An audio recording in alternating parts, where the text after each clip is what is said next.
Hello, Hello, hello. What's goody, everybody? Yo, yo, right. yo. Hi. Hello. How you guys doing? Hello. Happy Saturday. What's goody? Let's say hi to everybody in the chat. What's up, Angel? Angel's first. Hello, Angel. What's up, Lena? What's up, Waffle? What's up, Tino? Hello. Yeah, we're doing good. We're just been like cooking behind the scenes. I'm actually working on something, a pretty big deal right now. So I've been doing that, and then also we met up with one of our good buddies earlier today for Nathan. lunch. If you guys know who Gym Leader Nathan is, so what's up, Lena? What's up, Lazy Panda? Hi, Lazy Panda. So how did last night at League games go, Aaron? It went all right. I proved that Teemo support works. You know, Aaron actually did pretty well. Like, honestly, I was kind of surprised that her team has definitely gotten much better. Because in the past, I will say there were some questionable teamo plays, but this time around, I actually was pretty impressed. So, not too shabby. I think when Bobby and Josh get in here too, they can attest for decent play as well as Snizzle. So, it was definitely a squad we had rolling up. Flares as well. When he gets in here, he could probably attest for that. What's up, Caddis Tongue? Hello. Decent. Hey, decent is better than nothing. Decent is better than bad. True. Also, Kata's tongue. Nikkei boxes are going to be ready on Tuesday, and our pre-order is up, and it's gonna be, I think, like $65 per box. So let us know. Yeah. So we do have 5 cases coming in on Tuesday. So I know it's a little late, but to make up for it, I made a very juicy bounty for this particular break. And I think going forward, Aaron and I were actually talking about how to just make these breaks more spicy, other than just like having awesome guests and just having like really cool things happening all the time. What we wanted to do going forward for all of these specialty, not specialty, but like all like these like big new coming breaks, we want to add bounties to every single one of them going forward. And the reason for that is that we think that there's a lot more interest when we have very great bounties. And after kind of like talking to some of my other peers and buddies in the space, they all felt like bounties is an incredible way to be able to kind of attract like people to be able to like open a little bit more, because there's going to be a lot of cool stuff. And the thing is with this bounty, we're actually going to post this tomorrow. We're actually working on it right before this, so forgive us for being a little bit late. We're getting kind of the graphics ready for tomorrow's post. But if you pull the Anise SEC Plus out of Nikkei, you get a whole free case of Nikkei. And the reason why that's so insane is that Nikkei is probably the hottest set of the entire year, and probably will be of the entire year. And those cases are running $1,400 a case right now. So Woo! God forbid one of you guys snipes a box and it has the Anise SEC Plus in there, you guys will get a free case of Nikkei. And so I think like what we're trying to do here is like we're trying to make sure that everyone has a lot of fun. We're also trying to keep the pace like very fluid, so everyone keeps on going in and having a great time, but also giving you guys a reason to do that as well. Because like, let's be honest, I think that like a lot of people are just relying on how great the set is already, but we want to kind of up the ante a little bit and kind of get a little bit more aggressive here. And so we think this would be kind of a really fun way for you guys to kind of go in and have a great time. Mm-hmm. So yes, a free case will be given out to the person who does pull the Anise SEC Plus. So not only do you pull, apparently this sold for $2.5K already. That card sold for $2.5K. If you pull that card, not only do you get $2.5K already with that card being pulled, you add another $1,400 on top. So in theory, you could technically pull like 4K in value if you get the Anise SEC Plus out of a case from us. So Tuesday is too long. White Shorts will be a dead game by then. Are we talking about White Shorts being a dead game by then, or Nikkei being a dead game by then? Yeah, what are we talking here, man? What are we talking here? And like, yeah, like actually CT and I are pretty upset that our Nikkei boxes are arriving so late because just, you know, like we were supposed to stream it yesterday. But you know, we're just gonna make do with what we have and our resources. So bear with us. If you can wait till Tuesday, please wait till Tuesday. Yeah, and that's why we also want to run this bounty as well, because like we felt like although like the case itself is like tremendous value. No, Anise is the one with the huge titties that has It is just the like one. Yes, that's the orange jacket one. Oh, is it orange Yeah, jacket? it is the orange Oh, jacket I did one. not see her with a jacket. Yeah, she's the one with the orange jacket in the ocean. She looks like she's with wearing like tickle bitties, you know? Yeah. What about the pink mascot Dorothy? No. This only the it's only the Anise. So what we're doing is we're trying to chase after the most valuable card in the set. Yeah. And so the Anise has sold for the highest so far recorded. Apparently 2.5k was the actual sale for that card. So we want to kind of make that like the target point for you guys to chase essentially.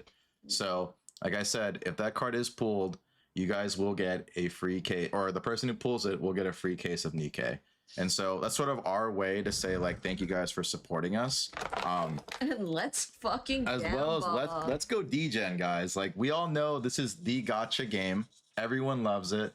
The pools are crazy. There's a lot of hits in it. So, you know, we want to make sure that you guys are having a great time with that. And what's a better way to do that than to give out a free case if the Anise SEC Plus is hit? So PSA 2 and Anise SEC Plus incoming. Hey. What are you looking at? Hey. Oh, I'm looking at my nails. Yo, what up, Steven? Hello, hello. Hi, Steven.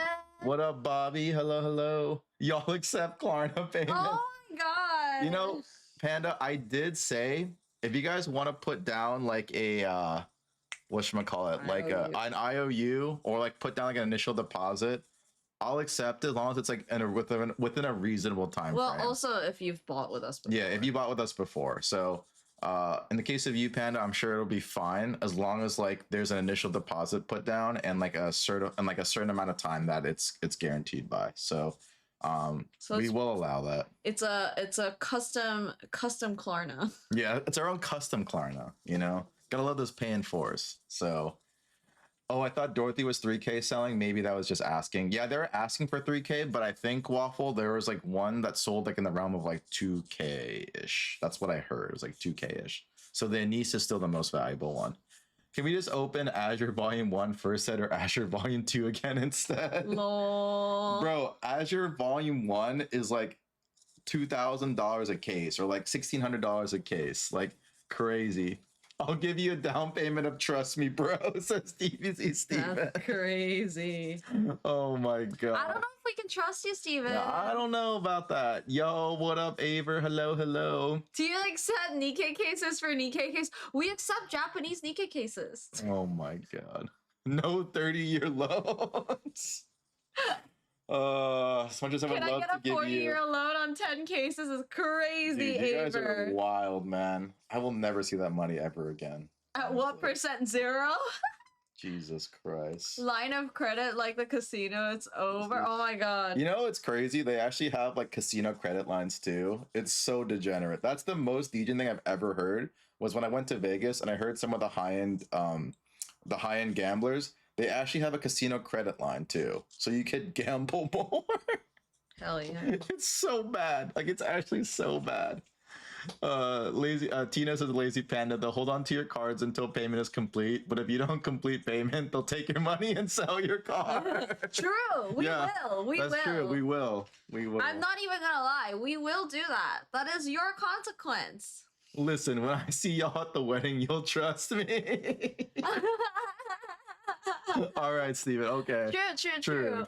It's so soon. Ooh, it's coming up. We're actually super excited. So excited. We're super excited. I don't know if we can share who it is, but yeah, we're excited. I mean, I think people know. Oh, do they? I don't know. Do we accept love? Hey, let's go. You know, Bobby, you gotta give me a lot of love if you want to go that route. Oh, what kind of love? Calm down. What kind of love? This kind of love.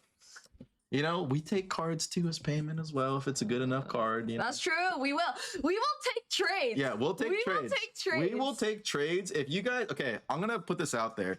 we will take trades if the trade makes sense. Like if it's a liquid item and you guys just want to move it, we will take trades if you guys want to open up cases too, or open up boxes or cases. Like we're very flexible people here. Okay? What if they don't send it? Oh, that's a problem. If they don't send it, they're banned. You guys are dead to me. Wait, we missed the whole thing at the top. Imagine hitting the SEC plus and you never pay your loan. Wait, Japanese Nikkei case for English Nikkei case trade? No, not like that, Tina. No, not Japanese for English. That doesn't work like that, bro. I said that. I was like, we should.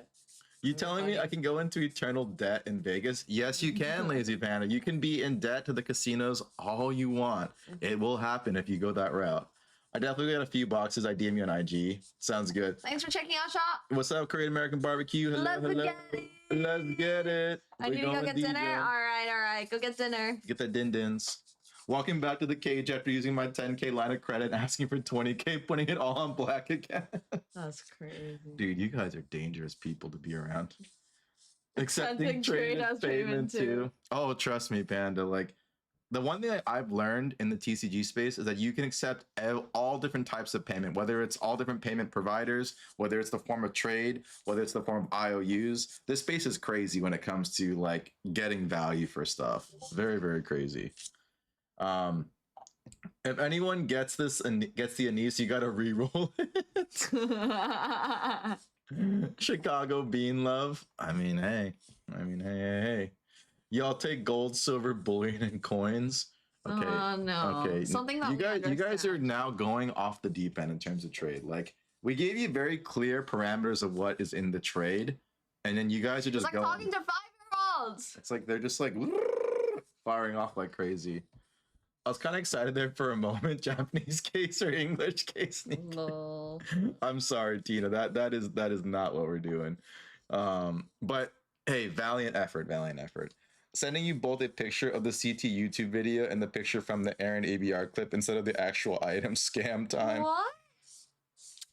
Oh my god. How much is twerking at the beans worth? It was like $10. Yeah, it was 10 doubloons. Yeah, but it's gonna go up now. Yeah, the twerking's gotta go up, you know. Every time I twerk, value goes up, you know. It's gotta get scarcer and scarcer. Do you all take rare art for Nikkei cases? Let me just go reach into my original Picasso collection again. You know, Waffle, if you actually have a super insane art piece that actually is worth a lot more than Nikkei cases, I'll take it. You know, you're telling me the Picasso is worth like 100K. Hey, I'll take it, dude. I will take it. Wait a minute, gold and silver is kind of actual value, no? I mean, gold and silver is actual value. We just don't want to do those types of trades, you know? We just don't know much about it. Yeah, we don't know. We're not educated enough to be able to make that trade. And then also we have to be able to sell it. And then if it's fake and we just get completely destroyed, we get scamaged, like it's over. It's GG. G to the G. And we can't have that G to the G happen when we got tons of amazing cases coming in, you know? And on top of that too, Nikkei is going nuts right now. Everyone and their mom is trying to open up Nikkei. And so that's why I was a little sad that we didn't get it in early. But you know, it is what it is. We'll make up for it. We're gonna have a bomb ass time. We're gonna have sick bounties. We're gonna have cool vibes, good people. It's gonna be a good time. So be there or be square. 1 karat gold bar. Dude, what is that even worth? Honestly, Bobby, what is a 1 karat gold bar worth? I have no clue about the actual equivalency here. Do I have to shower before I go? Excuse me? Excuse me? Shower for what? Where are you going? I don't understand Korean American barbecue. Where are you going? I'm done with Nikkei Volume 1, waiting for Nikkei Volume 2. I mean, Nikkei Volume 2, when it comes out, will probably be just as spicy, if not even spicier. So it seems Nikkei is more mainstream, though. Well, I will say this. Nikkei's been doing a lot of crazy collabs. And even our friend we just met up with today, we didn't know, but apparently he is a big Nikkei whale. He spends tons of money playing Nikkei all the time. So even for people who are not like hardcore TCGists, they love Nikkei. So they love the Nikkei. We don't know him. Oh my god. He doesn't represent the Koreans. Oh my god. Bobby, you got some explaining to do. I just want Gooner card. Please. Let me Let me in. I just want my Gooner SPs. See you in 2 years. I mean, Nikkei Volume 2 in 2 years? I don't know. If this is going to do as well as I think it is, it'll probably be faster. But, you know, I don't know. I could be completely wrong, and I'm just not in the right headspace, you know. Oh, I thought you had to say he was in Nikkei. No. He's not in Nikkei. Are there any dudes in Nikkei? I don't think so. The dude talking about whether or not to shower before going into Nikkei. I mean, if you want to go into like a sweaty mofo, I mean that's all him, you know. If that's Korean American barbecue style, I'm not gonna blame him. You know, that's his style. It's his style. You know, he does his thing. He does his thing. Korean barbecue's a sweater. He said that. Do I have to shower before I go in? So, you know, he could be sweaty. He could be sweaty. He's a sweaty. Only dudes in Nikkei are the captain who command the Nikkei. I mean, isn't there like a dog or like some sort of like robot thing? That's probably a dude, but who knows? Who knows? We should go to Korean barbecue tomorrow after trade night. Dude, I had so much Korean barbecue in the last. Ava, I'm not gonna lie. I've had Korean barbecue today 1, 2, 3, 4 times in the last week. Last week, we had one in Chicago. We had one when we got back. We had one today, and then we had. Oh, I guess that's 3. Yeah, we had 3. We had it 3 times in the last week. So, yeah, 3 times. Yeah, because it's like the easiest thing to eat with someone. Yeah. So like, and like that's too much. The one today and the one we went to on Thursday were by far the best. So incredible. Yeah, so good. Niku X, magnificent. 10 out of 10. The one we went to today, probably a 9.5 or 9 out of 10. Yeah. Also fantastic, incredible. True. Really, really good. It was in Buena Park too. Buena Park's got some good Korean bomb-ass food. Hell yeah. So crazy. There's gotta be some crazy bangers in the bathroom. I mean, I don't know. Get the captain from Nikkei on the field and let him have his own shooting animation. Yeah, not Gangnam. Yeah. We went to a different one, but it was extremely good. It wasn't all you can eat. It was actually like you pay per like package, right? Basically, it's like pay by the package, but fantastic. And they also cook for you the whole entire time, so that was kind of nice. Honestly, I don't think the guy did a good job. You don't think so? No. Oh. Just wait until we go to Chubby Cattle. You know, I've heard great things about Chubby Cattle too, Tino, so I am excited for that as well. Buena Park is just Korea, says Waffle. It really is. It really is. Yo, we saw like these people that were like I hate the ones they cook for you. Me too. Like I literally like grabbed the thing because I hate it when people fuck up the meat and like I was not happy. Oh, Avery knows which one that is, apparently. It's Hanmal? They probably don't understand. Hanmal Susulji or something like that.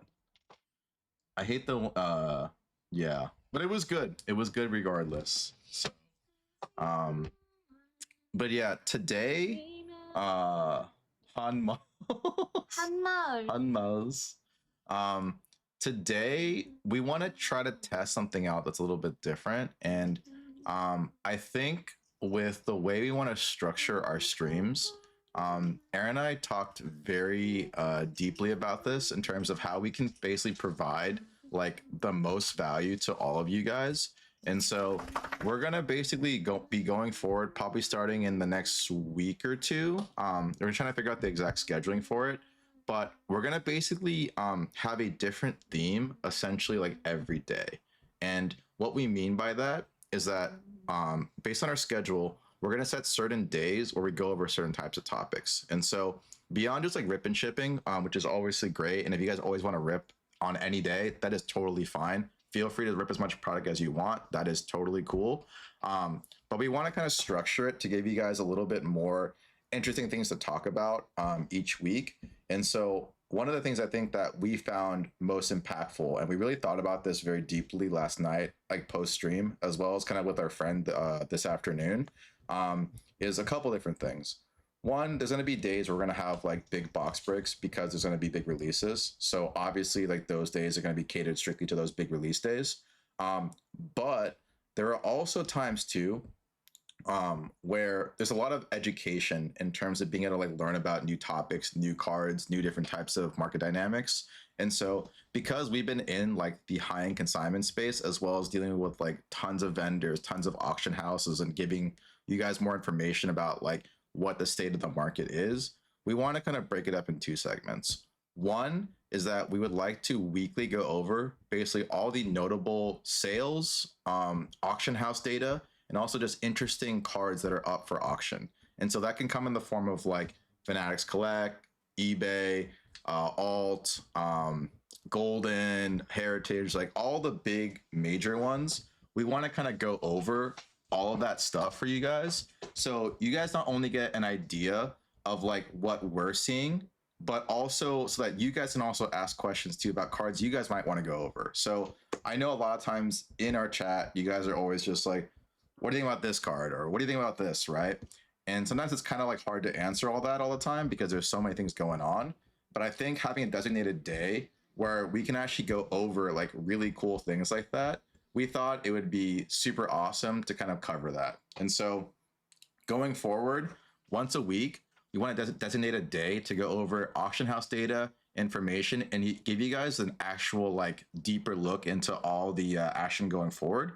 Because there's a lot of interesting things to cover, and I think that like you guys also want to pick our brains too in terms of what we're thinking. And we also want to see what you're thinking too. Yo, Hey, thank you so for much, more bros. Thank mods. thank you. So, I think like this is what sort of what we want to do to give you guys the absolute like most value when it comes to like breaking down not only your guys' thoughts but also our thoughts, and then also kind of show you where the market is heading. You know, whether it's bullish, bearish, like what types of cards are popping off, which cards are kind of cooling down, like going into that stuff I think is super important. And you know, we want to make sure like that's obviously like an opportunity for you guys to learn some stuff. So yeah, the current market's crazy. It's very insane. Thank you also, Bobby, for saying it's a great idea. Yeah. State of the TCG Nation. Also, yes, another thing that yes, we're yes, probably yes. going to start bringing in is singles. Yes. So a lot of we've been getting reached out by a lot of people regarding consignments and stuff. So we want to also kind of tie that in with the auction and everything, and just bring everything together in terms of like what kind of high-end collectibles there are together. So that's another goal of ours. Our goal, like we were thinking of like, you know, like a tagline or something like that, was making collectibles accessible. So that is kind of the what we are going to focus on while we are going through you know, like Twitch, YouTube, Yeah. any of the content that we make in the future. So hopefully it's breaking down like those barriers that are hard to understand. So sometimes you guys will see like these like crazy price tags. You're just like, what the hell is this? Like, why is this card like this amount and this card is like this little, you know? And so we kind of want to make sense of the madness. And there will be times too where even us will be like, what the hell is this? Like, this doesn't make any sense at all. But that's sort of where the fun comes in, where we get to actually kind of go over it as a community and kind of talk about that. And so, yes, like we will have underground TCG shit as well. Yeah. You'll not only get my raw thoughts, you'll get like people like Brown Eyes, who also has a lot of input. He understands the high-end market very well, and you'll see like kind of like his thoughts as well when he's in chat. There's a lot of people that know a lot of different unique information, and we just want to make like that collectible space as accessible as possible, because there's so much misinformation, there's so much stuff that goes behind the scenes that people don't talk about, and we kind of want to bring light to that and kind of just make sure you guys are, one, having a great time about your own collectible decisions, but also seeing what other people are doing too, you know. And we'll kind of work our way down from like the highest end all the way down to like the lowest end, and you know, everything in between. So yes, as you guys have all said, you have market manipulation Mondays. We pump and dump a single. No, Is that no, CPM? no, that's Waffle. Oh, dear He's Lord. literally been manipulated by freaking CPM. He's literally talking about pump and dumping markets. Oh dear. Oh my God, Jesus Christ. Um, We what try was to do it? something good. He's trying to do something good, and then he ends up trying to pump and dump a market. I might as well just walk around Osaka looking for Pokemon cards if I can't get into any places. Just go like, if you need any help, just let us know. We'll see what we can do for you. But there's a couple places in Osaka that we liked. In particular, go to Den Town. That's Wait, why obviously gonna couldn't have the he get stuff. in? I don't know. Let's see. Why couldn't he get in? Trying to book tickets for Osaka Expo. Places are confusing. Ah, I see. I didn't see that other part. Um, but yes, we'll try to cover anything you guys want. We'll also try to make the Discord like a little bit more interactive in that sense too. And you guys can actually ask us like which TCGs you want to cover. So for instance, we can cover Gundam, we can cover things like Pokemon, we can cover Yu-Gi-Oh, we can cover Weiss, like whatever you guys want to cover, like we're totally down to cover. And I think like oh my God, Waffle. Have you noticed how CPM and I have never been in chat at the same time? What are you trying to say, Waffle? What are you trying to say? This is the alt account. Say the TCG market to the moon. There goes CPM. Here we go. You guys are in the market at the same time, dude. You guys are literally in the chat at the same time. Current state of Discord is everyone just trolling. It is a beautiful place. There is more to life than just trolling, Waffle. And so we'll make it more educational so you guys have the trolling on top of also learning. There's something you guys get out of that too, right? And so it's not that hard to use two tabs. Okay, Waffle. Okay. But yeah, so going forward, we are going to make sure that we do once a week. We have sort of a state of the market where we cover kind of auctions, big sales, yada yada. Even our own consignment, we'll cover that too. I'm actually working on a pretty big deal right now. I can't reveal the details yet, but it will likely be in the realm of like a 20K potential sale. So we'll see. It's not confirmed yet, but working at the details right now, and that will be a very exciting time, especially for people who really, really, really enjoy Weiss. That's all I'm gonna say. So, yeah. Isn't your Black Label Maya up for grabs on eBay? Waffle, that is not my copy, bro. Like, I helped move that for a buddy. I still have mine, dude. Like, my copy is still in my PC, homie. Literally sitting in my PC. If you want me to bring it out one day, I'll bring out all my Mize again, okay? One day I will literally bring it out so you guys can see all that stuff. I still have all my original Mize. I have not sold them. That is a PC item for me. I will keep that. So Until we buy a house. until we buy a house. Peter goes, what's one more added to the collection? Oh my God. I'm not a hoarder, man. Like, straight up, I am not a hoarder, dude. Like, I am not a hoarder. I help people realize their collectible dreams, okay? I realized mine a while back. Now I'm helping all of you guys complete that. So that's what they all say. Is it an international deal? Actually, it's not, Bobby. It will be domestic if it happens. So, hello, y'all said shipping was $5, but I never got a link. LOL. Did you? Oh, All right, Aaron's got you. it's the same one. Aaron's got you. By the way, what's up? This game is broken. Hello. Hello. Also, I was gonna say that's a lot of tariff money. I mean, it is.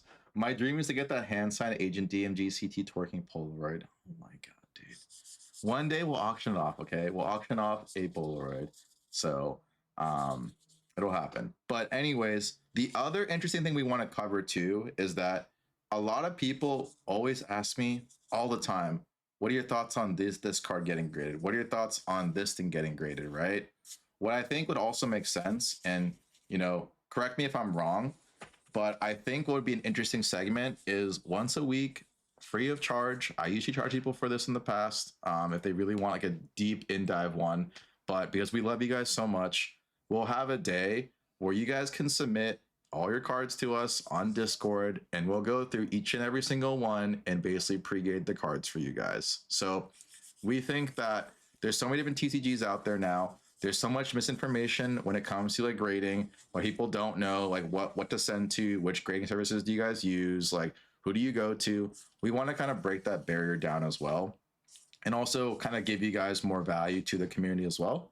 So if you guys want to kind of go over all of your cards and literally go through everything, like we can do that as well. So if there's certain cards you're kind of like on the fence for, where just like, I don't know if it's a 9, I don't know if it's a 10, and you just want a second thought, we can also do that too. So Oh, and then we also wanted to, I know this is like a thing that we talked about ages ago. CT, you want to practice? We can, honestly, CTM, we can. There's also the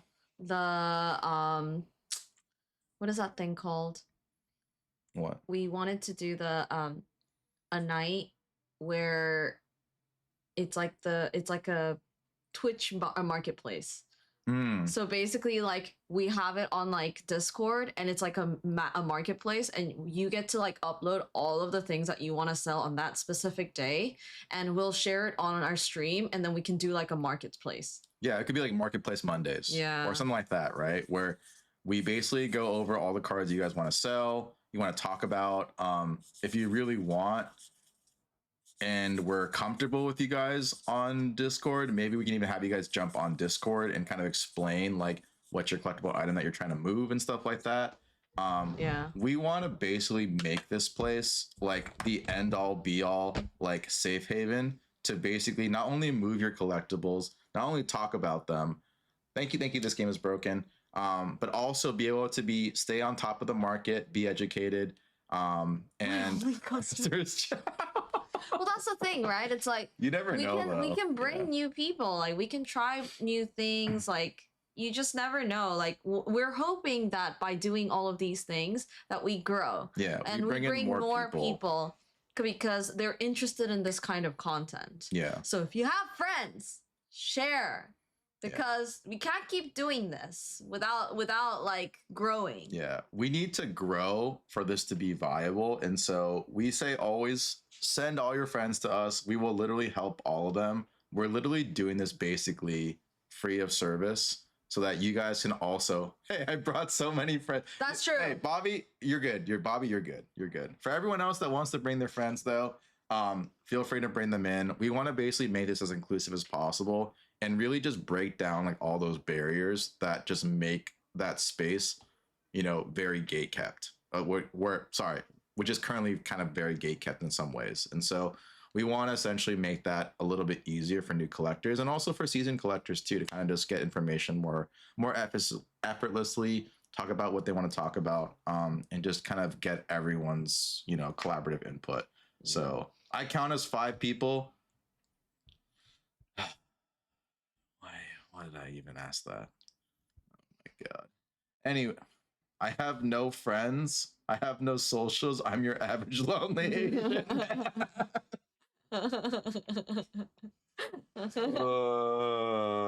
Why do I even? God damn it! Why do I even ask you guys? God damn it! Yeah. Besides Bobby, what the fuck? What the fuck? No one else has friends? Yeah, come on. Is Bobby the only one in our chat with friends? That's crazy. That's actually crazy. You have no friends, but you got coworkers. That's crazy. We'll take anything. We'll take anything, man. Anyone. Asking Twitch chat to bring your friend. Yeah, that was our mistake. That was our mistake. Tommy Salami. My friend quit after he got an SP. Tommy Salami. I'm with CPM on this. Oh my God. But it's also like they don't have to buy, they don't have to do anything, but just like to have them chill in our chat is really, really helpful. Yeah. Is ChatGPT count as a friend? Oh God. No, I have other ghosts and we hang out. Bringing my friends. No, people need to buy. We will always have times for people to buy, but the one thing that I will say that Aaron and I talked about for a really, really long time, and it is, how do you provide value without having to always have to buy? And this is actually the biggest reason why we actually did not move to Whatnot, because Whatnot is a place where you have to sell. It's always constantly selling. We wanted to basically provide a common space for everyone to be able to buy and enjoy their time, but also learn and have fun without having to kill themselves every time, right? And so we really thought that if we focus on this and bring a very like strong community like this, it'll pay dividends forward forever. So Lazy Panda, I think you need to go check your brain out. what did he say? He said, I have my imaginary friends that talk Okay, to me. can I invite them? Panda? What? Bros what really are you had me doing? sitting here googling the meaning of friend.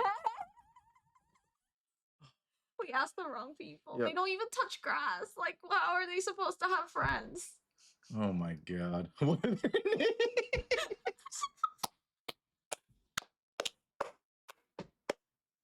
I had bad views from Whatnot, too much drama from there.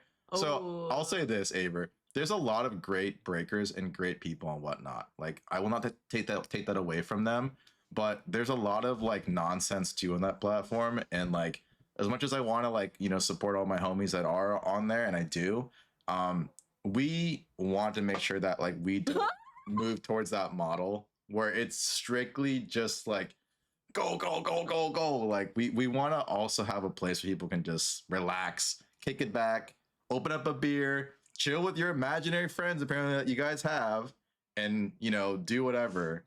So it's You know what, it's a Lazy vibe. It's a Panda? At vibe. least you're never lonely. We got Ricky, Tanner, Chris, and Peter.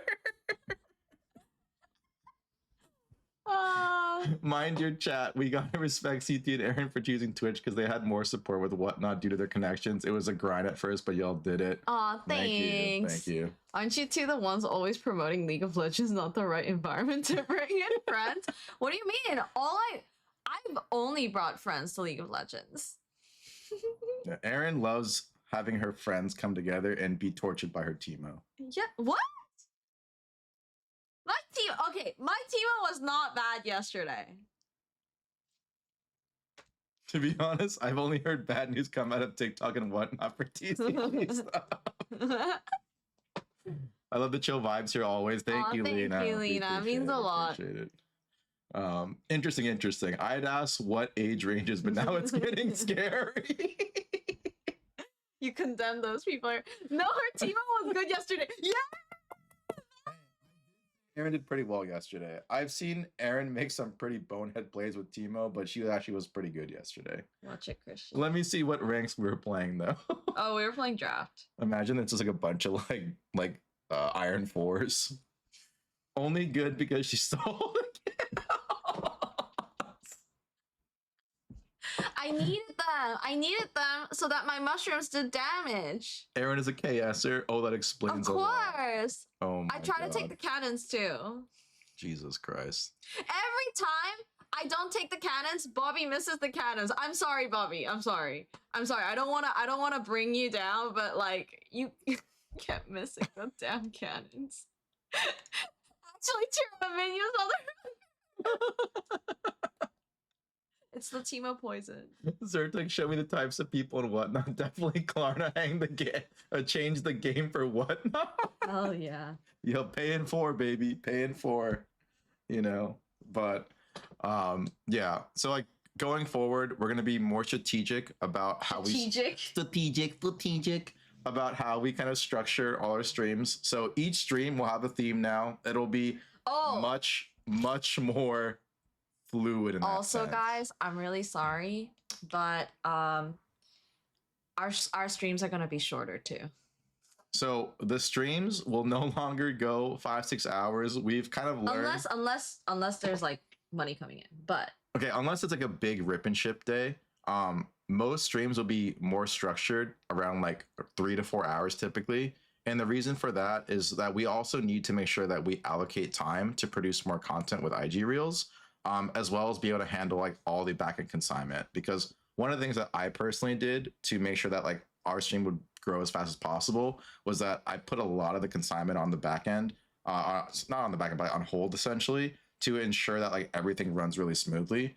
And now I think we're in a pretty good place. We can have a little bit more balance there. And so we are definitely not going to do the super degen 2-3 a.m. streams anymore. unless again you guys are just constantly breaking and you want to do some crazy night where you guys are just going ham, we're all for it. But in terms of like the other nights that are more structured, there will be a cap, and we will try to stay within that realm of reason, not only for our own mental state sake, but also so you guys are not like held hostage the entire night. I mean, I know some of you guys enjoy like the entire like late night streams, but I think at some point you guys need to also be able to enjoy whatever else you guys are doing too. So we're just being very deliberate with all this stuff, and again, like this is all part of like our plan to just make everything Stream ends at midnight, exactly. Yeah. So that Aaron can also play some League too with you guys. Sniz is Emerald? No wonder. Dude, Sniz was just like doing his own thing. Like a normal good top laner should. He was just doing his own thing. Oh, that makes a lot of sense. That's actually crazy. But because you keep hitting this. We're trying to build an inclusive community, that said. Yeah, inclusive. But like I said, sure, we'll start to structure also the Discord so you guys know which days are going to be like which themes. So yeah, that's something we should show actually. Yeah. So on our Discord, we'll actually pull this up before we go into the actual meat of today's kind of content. We're just going to be going over auction houses and just like performing pieces right now. But okay. Aaron's going to show you guys sort of what we've been kind of scheduling in our Discord. Okay, so you see the events at the top over here. When you click it, you'll know what we're going to be doing. Like special, or like specifically like special events. So not stuff like, hey, we're going to stream at 7 p.m. tonight. It's not like that, but it's just more of like, hey, like here is like a special event that's going on. We're either gonna physically be there, like we said here, like Buddy's Collectibles. We're not sure if we're allowed to stream yet. So I'm just gonna assume that we're not gonna be allowed. So we're gonna be there. So it'll be kind of like a mini meetup. And then we also have the Nikkei openings. And then that's on the 22nd. What up, Ace? And then we also have different Collecticons or different events that we're going to go to. So May 24th, we're going to go to Collecticon Orlando, and that's actually going to be only CT. So I don't know if he's going to stream because he does have to, you know how CT gets, he like disappears. He's like, oh, I'm gonna go for a milk run, and then the guy disappears. So what you guys can do is just give him a list of stuff that you're interested in, and then he can potentially buy it for you or not. And then there's also Nostalgia Con. This is something that Daniel might be taking us to. So we'll also have that. This is in Anaheim Convention Center. We're going to see if we can stream it or whatever. We're not sure yet. Card Party Tampa. This one, both of us will be going to, and we will be streaming it, but we also have a booth. So I think that it would be very interesting to see like how it all works. And hopefully you guys are interested in that too. We also have, okay, these two. So basically June 27th is a big day. So apparently Hatsune Miku is also coming out, the English Wise Hatsune Miku, and then also Card Party Tampa is going to be at the same time. So unfortunately, we are going to miss Hatsune Miku on the 27th. So we'll be doing it when we get back. Unless someone lets us ship it out to Florida. Yeah, unless someone lives in Tampa or even Orlando and are like, okay, you can send it to my place. Yeah. Otherwise we'll have to do it when we get when we get back. And then we also have New Jersey Collecticon on July 12th. Both of us are going to be there, and we're gonna be. If I'm there, then I'm probably going to be streaming it. So that's what we're gonna do, and then we'll maybe do some like New York streams as well, since we met in New York and we love New York. So that's one of the things that we definitely want to do. I should probably go visit Pokecourt too and go see Courtney. Oh yeah, we can see Pokecourt, and then Aaron can slap Chris with a roti again. The roti slap. I think I need to be on my knees and say sorry. That's true. Yeah, that is true. So he was taking off his shit to get slapped by a roti, apparently. So yeah, there's all of these things, but this is until July, and some of them are still TBD. We haven't put anything after July yet because I just got too busy. but things may change. But this is where we are generally going to upload all of our like pre-releases or releases and all that kind of stuff. Yeah, and also we might even put Who's the 3 that came in? Very nice. Who is it? Who is it? 3 people are interested. Hey. Oh, let's go. But also we'll probably make a schedule tab too, so you guys know typically on which days we do which theme. So whether it's Marketplace Mondays, whether it's like, grading Tuesdays, whatever, right? Like we're gonna have all of that set in stone very soon.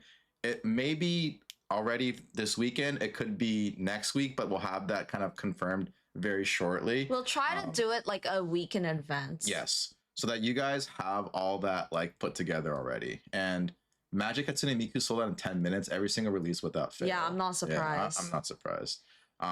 But we will literally have all that covered to make sure that like we have like the most optimized experience for all of you guys. So that will be taking place very shortly. We'll probably have some sort of a schedule command as well, so you guys can see it at all times. And then we'll also have it on our Twitch as well. So if you guys put in like exclamation point schedule or whatever, you guys can see everything. Okay. How does this all sound to you guys? Yeah. Does it sound good? Does it sound like we're never gonna? They're all like, this is garbage. They're like absolute trash. I know you guys, you're not gonna fucking do it. Like absolute trash. These guys can't follow any schedule. Yeah. Liars. The second option. What was the second option? The second option was we're gonna fuck it up. Oh, we're gonna fuck it up. It's good. It's good. Yeah, so we're gonna try to be a little more organized. And like, if we're late like 30 minutes to an hour, like give us a break. Come on. Yeah. We're trying our best. At least we're trying to make sure that like we have like a great experience like for everyone. And like I think there's so much more to collectibles than just simply opening up product 24/7. That's still great. But like we want to also be able to showcase other things. And also we talked about this very, very closely too. Aaron and I will make a very conscientious effort to try to actually bring in one special guest and go over the collection once a month. So once a month, our goal is to get one very special guest and actually kind of do what we did with Diza, where we went over like his insane collection that we did in Chicago. We want to do that once a month and highlight a very special individual. And not only that, we want to provide more structure so you guys get to actually ask questions in the Discord beforehand and have questions lined up for them. So our goal for that is to sort of make it more like podcast meets breaking focus. So not only do you get to like learn about the actual creator or the collector themselves, but also you break bread with them by watching like all the packs get open and also learn more about them. Chibi's collection. Actually, me too. I'm curious too. Oh my God. Who is the guest? So well, that's the thing. Yeah, every month it'll rotate. We'll try to bring someone with a new guest. Yeah. Yeah. We will do our best. We already have a few people lined up that already said they are down to Brown Eyes, you down? Yeah, Brown Eyes will probably be down too, honestly, if we ask him. We're asking right now. Brown Eyes, are you down? CPM's problem. You know what we should call it? Like addiction. I'm down. Addiction. Oh hell yeah! We should call it like Addiction Mondays or something like that. Oh yeah. What did you say? We said that we're gonna have one special guest once a month where we feature basically. I'm doing regardless. Okay. Yeah, we want to basically showcase all different types of people. We already have someone in mind that has an insane collection similar. It's not like Daniel's. It's actually very different. It's more like streetwear pop culture, but he has some banger stuff that like you guys have never seen before. So is LeBron James one of the special guests? Guys, if CT even got to talk to LeBron James, I actually think that he would dump me and go for LeBron James. Like that's how much he loves this man. Jessica Alba, dude. Jessica Alba called me and said, "Hey, I'd love to be featured and show off like all of like my expensive handbags or whatever." I am answering that phone within the first millisecond, and I'm like, "Yo, sign me up. I don't care what we have to do to get it done. We will get it done." Any person of that caliber, I will break the rule and straight up say, "Hey, I know we said one guest a month, but if that one person's just like, yo, I'm coming through, I will figure out a way to insert that person, no matter what." Drown Ice, they need someone to twerk in front of the Chicago Bean. No, we're not gonna make you do that. No. Hey, it's me, LeBron James. Dump Aaron and come with me to Chicago. Yeah. Also, what was I gonna say? Oh, I know it's really random, but Shohei Ohtani had their baby. Well, that's true. Yeah. So congratulations to Shohei Ohtani. He just had his baby. Very cute. Very, very cute. So congratulations. I prefer to remain a ghost. Oh my god. Who said that? CPM. Everybody's a ghost. Is the baby going to be next month's guest? What? They said the baby, like as in like Shohei Ohtani's baby. Oh no. No, absolutely not. That is not something that is not going to happen. But like we said, we are going to make a very deliberate effort to bring in like the full package here and give you guys the full collectible experience essentially. And also, we didn't just come up with this on a whim yesterday, by the way. We have been talking about this a lot, but yesterday was like the day we were like, let's sit down. What are some things that we really want to do? And like, what are things like now that we've like established ourselves enough, like what are our goals now? Like we actually sat down and talked about it like before, but now we're actually telling you guys. We had a very deep think tank experience where we're trying to essentially encompass. That's how you know we're from tech. What are like the most important things that people want to know and like learn about? And so we're like, all right, here are the things I think make the most sense. So also let us know if you guys are interested in a different type of like anything. Yeah. They came up with the idea 3 days ago. Show some respect. No. Yeah. And like I said, Saturdays and Sundays will be also reserved if we do stream these days. Probably going forward, most likely. It'll probably be for IRL or events. So it'll be some sort of like, you know, card show or something. We'll basically reserve the weekends for like those IRL components because you guys really enjoy that. Like from Collecticon to like any kinds of other trade shows like Burbank Card Show. You guys love those in particular. So those weekends we'll try to hold it down for the IRL segments. And even if we have to, and there's a big release on a Friday, we will push through. If we need to do 6-7 hour streams to kind of get to breaking everything you guys want, we will make that happen so you guys can have the best possible experience like for the IRL events on Saturdays and Sundays. So that is like literally our like crash course 101 of us running through how we're going to restructure everything. I hope you guys like that. It makes, I think to us, it makes sense. And hopefully you guys like that too. So I'll be like the Candy Man. Oh my God. Your goals are solo it, AKA wing it. I'm totally still down to wing it. Like that is CTNI. Like CTNI are very, very like wing it kind of people. So even if we say all of these things, I know that there's going to be times where we're just going to wing it. Yeah. There will be months where we wing it too, but we want to just provide some structure. Yeah, overall structure and like our goal is like making collectibles accessible to everyone. And like I told CT is like whenever we're creating content or like even like streaming or whatever, we have to ask ourselves like, does this align with our goal of making collectibles accessible to people? So every single time we're going to ask ourselves that when we stream. And if it doesn't feel like that, then we're either not going to stream or we're going to make sure that we change the stream to fit that goal. Yeah.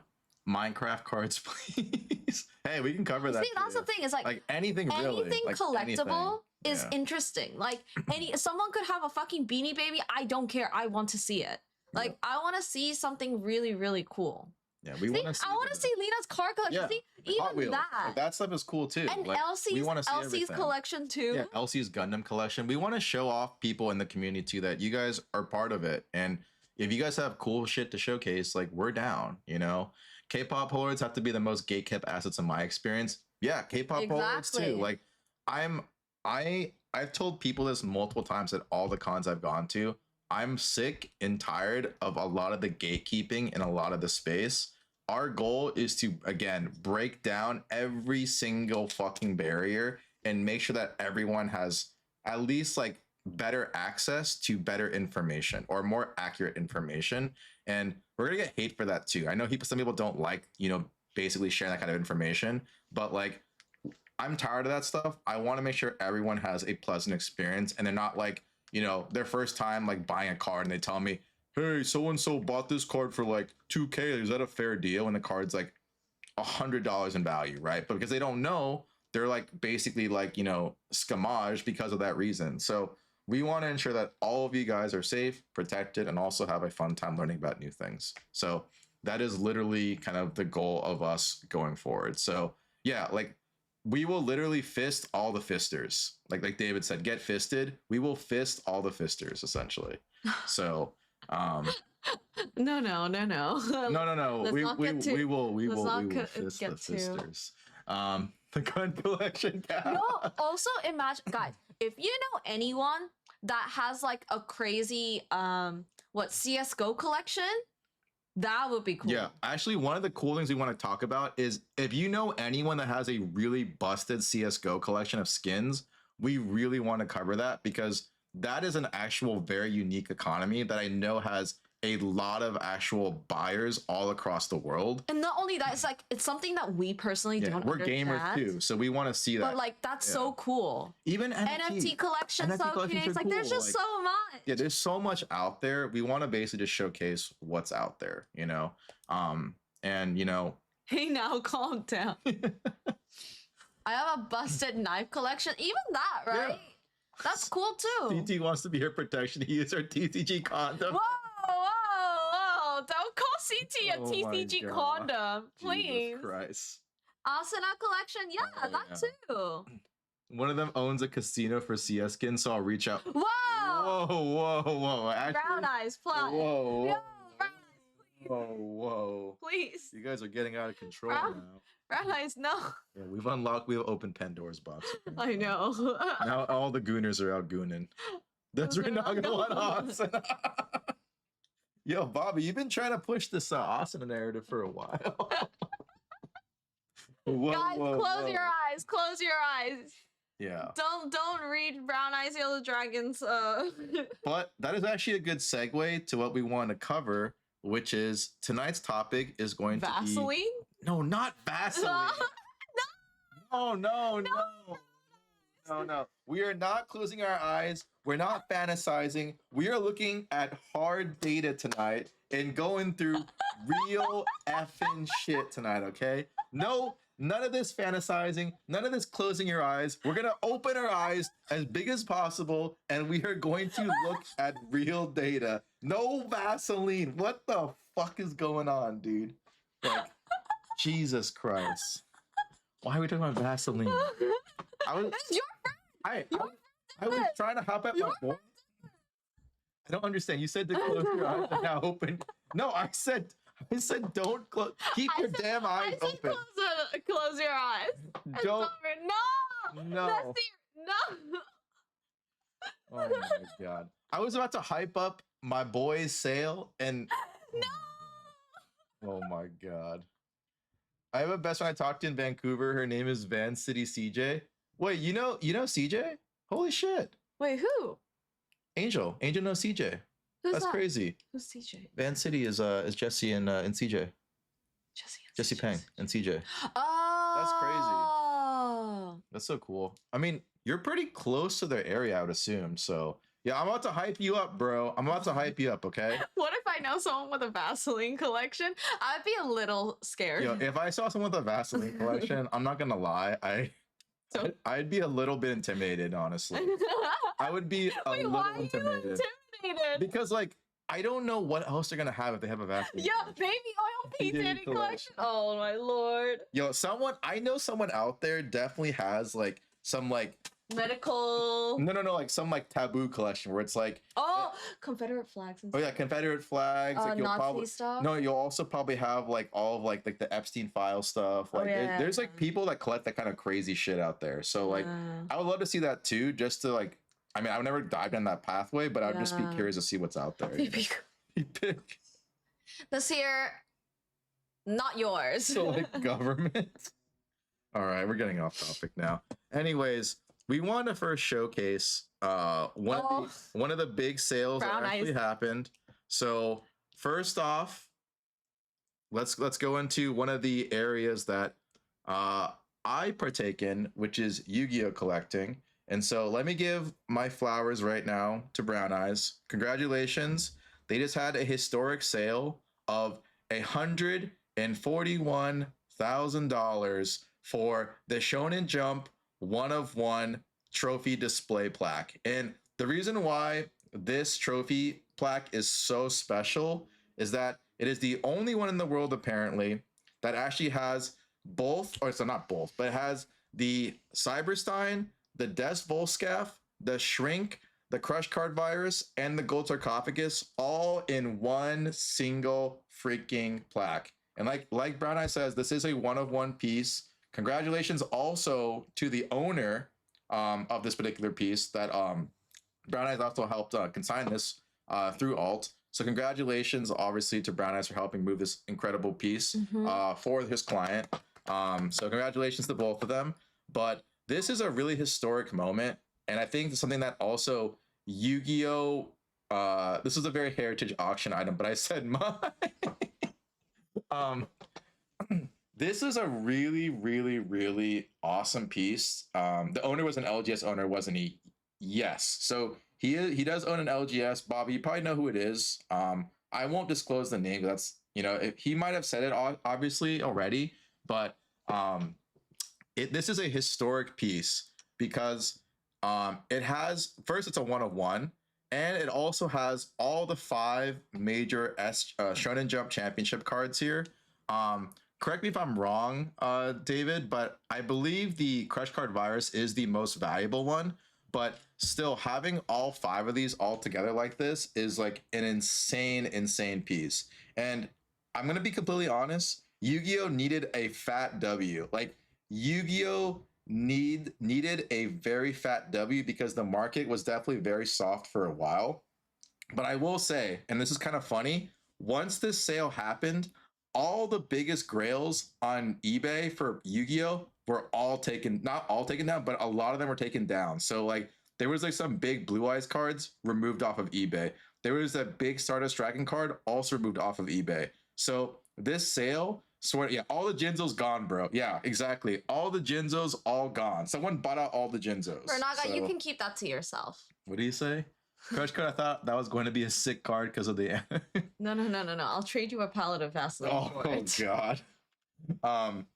But like this sale really I think jump started a lot of the interest in buying Yu-Gi-Oh again because like I said, all the big chase cards that everyone used to have up on eBay, they're gone. And Brown Eyes can also attest to that. If you look on eBay right now, there used to be some huge holy grails on there. They are not there anymore. Like they are just straight up removed off the site. Because CC has been kind of looking at the Yu-Gi-Oh market for like the whole time. Because he's just been waiting. He's like, please Yu-Gi-Oh go up because we have some Yu-Gi-Oh cards. We have some pretty big grails. Yeah. And I always felt like Yu-Gi-Oh got like hammered the hardest for. I won't say for no effing reason. There was a reason for it. It was like, it's been like that's the best way to describe it. It's been super dormant for a long, and what it means by long, long time. And so, it was like due for a huge boost. And so to see this happen, absolutely insane, And funny enough, actually, after the sale happened, I got multiple DMs asking about Yu-Gi-Oh! Championship cards. So people are eyeing this now. They're looking at championship cards. They're looking at Blue Eyes White Dragon, looking at the Star Deck Kaiba first ed. They're looking at LOB Blue Eyes, both wavy and glossy copies. Do you mean Yu-Gi-Oh! Another reprint? CT wants his $2 cards. Yeah, DDS Blue Eyes also sold also on auction recently too, I think on eBay. So like a lot of these big cards are starting to make moves again. So it's definitely like starting to happen. Are they just looking for investment opportunities or are they collectors? So from what I've seen, Peacemakers, it's a little bit of both. There's definitely the investors for sure. I'm not going to deny that. They're definitely the investors for sure. But there's also some collectors who are trying to wait out the bottom and rebuy back in when the time was right. And what I've heard from other people is that, and Brown Eyes could probably attest to this too, people have been quietly picking up some of like these big grail cards Whether it's SJC cards, whether it's like big booster chases like Blue Eye, Stardust, Dark Magician Girl, and stuff. A lot of people have been kind of quietly picking stuff up. And I think now that this momentum has kind of carried it forward, you're going to see a lot more movement, I would say, in the next coming weeks, if not like month or so. Yu-Gi-Oh always does move. I always say it moves like last typically, but in this case, Weiss is probably the last one to move. But there probably will be some trickle down too into other TCGs as well. And I've had this conversation with other people. So like One Piece, you're actually kind of seeing some movement already. Some of the One Piece cards, like the Zoro championship cards, moved up recently. You've seen some of the other like big like manga cards move up a little bit. So there is some movement there in One Piece as well, and I think eventually it'll move and trickle down back into Weiss as well. So you're sort of seeing the movement, and it always starts first with Pokemon. Pokemon's usually always the catalyst. This time around, it was definitely starting with Modern, and now that Modern has cooled off tremendously, it's moved into the Vintage market, which we'll go over in very soon. And then now it's starting to go down into other types of TCGs. This sale was definitely a beauty, like you said. It's it's pretty close to what he wanted, honestly, Brown Eyes. It's pretty close. So it's all card games. MTG Reserve List hasn't moved for 3 years. It's time for it to participate. Yeah, for sure. Like I think some of the big Magic cards to CPM are gonna move as well. It is. I think the day of reckoning has definitely come, and I think a lot of people who have been holding a lot of like these high end stuff, you're gonna see a payout pretty soon if like that's your goal. So like MTG has some of the best buyers. One of our clients is a huge MTG fan. I'm not gonna disclose what he did recently, but let's just say he bought a lot of boxes of something. He bought a lot of boxes, and so this was definitely a crazy sale. And I will say that a lot of these other cards will definitely see a trickle down effect too. And so congratulations again to all parties involved. This is a historic sale. Really, really cool to see. But going towards the other stuff as well, let's all print some prototype Yu-Gi-Oh cards. Whoa! Yeah. No, Waffle. Calm down. We don't need any more of that nonsense in Yu-Gi-Oh. Yu-Gi-Oh's had enough of a beating. Let Yu-Gi-Oh be, man. No more prototype shit. No more. I don't want to hear about Yu-Gi-Oh having no prototype bullshit. Like no more. We just want to make sure that everything is make sure the data's correct. Oh my god. Konami licking their lips right now. Sounds like we're coming up big on Final Fantasy MTG. Nasir, I will say this. I think if you hold that box, the collector boxes for a while, you're going to see some fat returns. And the reason why I say that is that I do know that there are some people that own distro access. They do not want to sell their boxes. They're supposed to sell their boxes because like that's like, part of like being a business. But some people really do not want to sell those boxes. And I'm going to tell you right now, if there's a 1-of-1 Tifa in that set, people will literally lose their minds and probably people pay meaning Nasir. Yeah, Nasir himself, guys, will probably spend 6 figures to buy that 1-of-1 Tifa. Let's be real, okay? He's gonna ask his wife, be like, I'm sorry, honey, I really need to buy something. This is something I gotta do. It's for the family. I gotta do it. It's for our kids. It's for our future. We gotta buy this 1-of-1 Tifa. It's going to the moon, guys. Let's do it. Definitely not because I have a crush on her. Yeah, not because like I like her in any way, shape, or form. That's besides the point. It's strictly an investment, honey. Okay. But jokes aside, if there is a 1-of-1 Tifa, it is going to be disgusting. I have a sinking. It's definitely not because she has double D. I have a sinking feeling that Yu-Gi-Oh is going to have the investor sneakerhead invasion and a bunch of nonsense with it. Yo, imagine people start scoffing Yu-Gi-Oh boxes. They start buying a Ghost from the Past, like, oh baby. Oh, you know what's funny though, guys? Someone literally told me today that an LGS was trying to buy a bunch of Ghosts from the Past. So if that's anything, it might be a sign, guys. It might be a sign.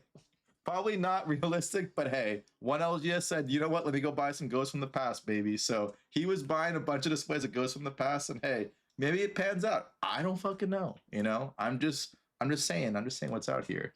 So no sneakerheads will do Yu-Gi-Oh. Do you think Magic Final Fantasy is going to boost Final Fantasy TCG? Maybe. I don't think so though. Reason why I say that is that the game is not mainstream enough and played by enough players for it to make that kind of dent. For what? Does he think the collab with Final Fantasy and MTG will help the actual TCG for Final Fantasy? And I said I don't know, but I don't think so. Most of the games that are like heavily played are the ones going to benefit the most. So like games that everyone always you know, like Magic, Yu-Gi-Oh, Pokemon, even like Weiss to a certain degree, right? Like games that are actually played like TCG wise will, you know, see those big turnouts, like One Piece, stuff like that. Agent DMG manipulates the market, confirmed. No. We were literally just spitting facts out here. No market manipulation. His money's about to be in the past. You know what, David? I don't know. Maybe he's onto something. I got no clue. They have a better chance with retro pack reprints. Who said that? Coconut. We all know what Coconut did. He's buying all these retro pack boxes. Like, yo, these are gonna be stonks one day. One day they're gonna be stonks, right? One day. That's incredible. Isn't that the one that we sold before? The one that we opened? Yeah, we did. No, we didn't open it. We sold it though. We sold it for a client. Definitely my fault. Do they want my Ghost for Dad CT? I don't know. They're talking about the sealed product. I don't know about the actual card itself, but you know what I'm saying. Hey, I have a display of Ghosts of the Past 1 and 2. Panda, I will say this: if you want to sell it, you can sell it. If you want to hold it, be my guest. It's totally up to you. He just got the entire chat add Final Fantasy packs in their cards. Imagine all you guys start rushing over to buy the MTG Final Fantasy collector boxes. Like, I don't care if they haven't already. We're going to the moon and we're gonna reprint it too. Oh dear Lord. It's a 10 CPM. You know, there's more things than just a 10, but you know, it is what it is. No, there's only 10s. It's a 10 or bust. 10 or bust. There's black labels too. True. That's okay. A 10 though. So one of the other interesting parts too was that this particular copy also sold on Alt recently. So again, this is the #1 Gold Pika 97. And keep in mind, there's actually 3 variants of the first Pika that was printed. There's the 97 variant, the 97, 98, and I think like the 98, 99 or something like that. But there's 3 different variants, and there's actually a little like nomenclature on the card that you can actually kind of like look at and see to differentiate the different variants.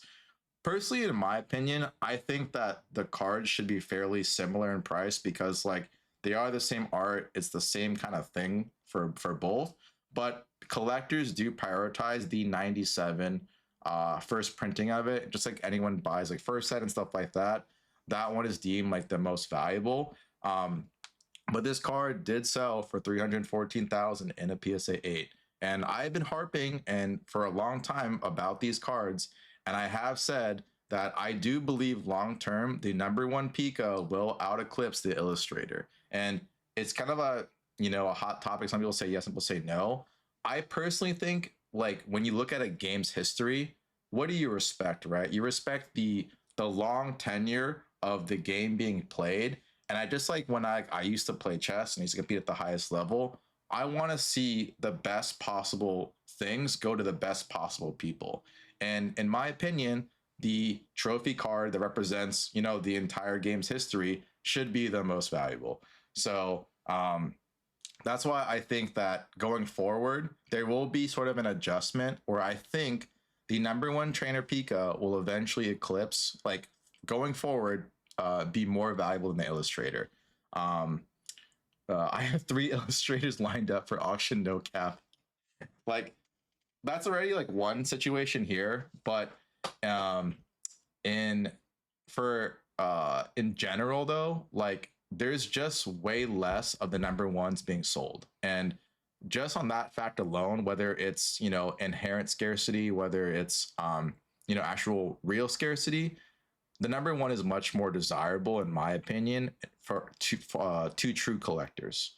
And so, yeah, like David said here, the PSA 8 is a very good grade for a card like that.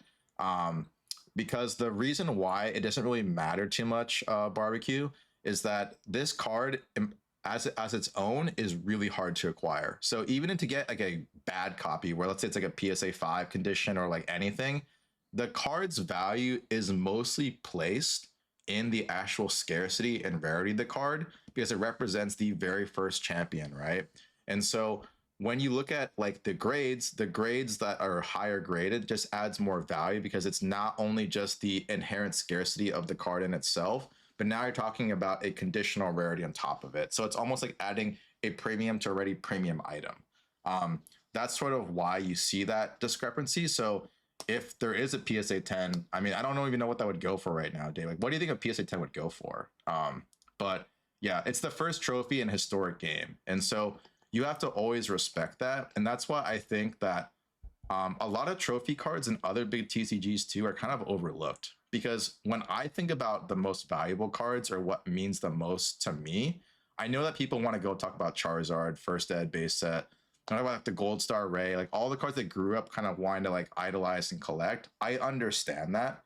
But I think from a historical perspective, a lot of these trophy cards and a lot of other TCGs deserve a lot more respect. That's what my personal opinion has been around trophy cards, is that it needs to really, really, really put an emphasis on that, because it's almost just like buying history. It's like if you buy like the first art piece of Hayao Miyazaki for Totoro, or like Castle in the Sky or Nausicaa Valley of the Wind, like those pieces, in my opinion, should be like the most valuable pieces because it represents everything that you guys grew up watching. And so, similar to a trophy card, I think that is the pinnacle of what your collecting journey even looks like. Like, if you don't have this card that represents the history, you don't have this longevity of all these cards being printed for you guys to enjoy for years and years and years. Once people find out how many illustrators there are really out there, the market will correct. Yeah. So it's truly, truly special. This is like that Otani ball too. Yeah. So well, that Otani ball is a 1/1 though. Yeah. So the site CPM on PSA, that's an evaluation. That's not an actual sale for the Pikachu. I don't think there ever was. If you don't have an illustrator, are you even a serious collector? Yeah. The only trophy cards I keep are the ones I earn. Yeah. There's like. Do you have any, Ronaldo? Yeah. You don't need to obviously have a trophy card to be considered a serious collector, but like it puts into perspective though, like kind of like what you prefer to collect, right? Are you chasing history? Are you chasing nostalgia? And there's no right or wrong answer, right?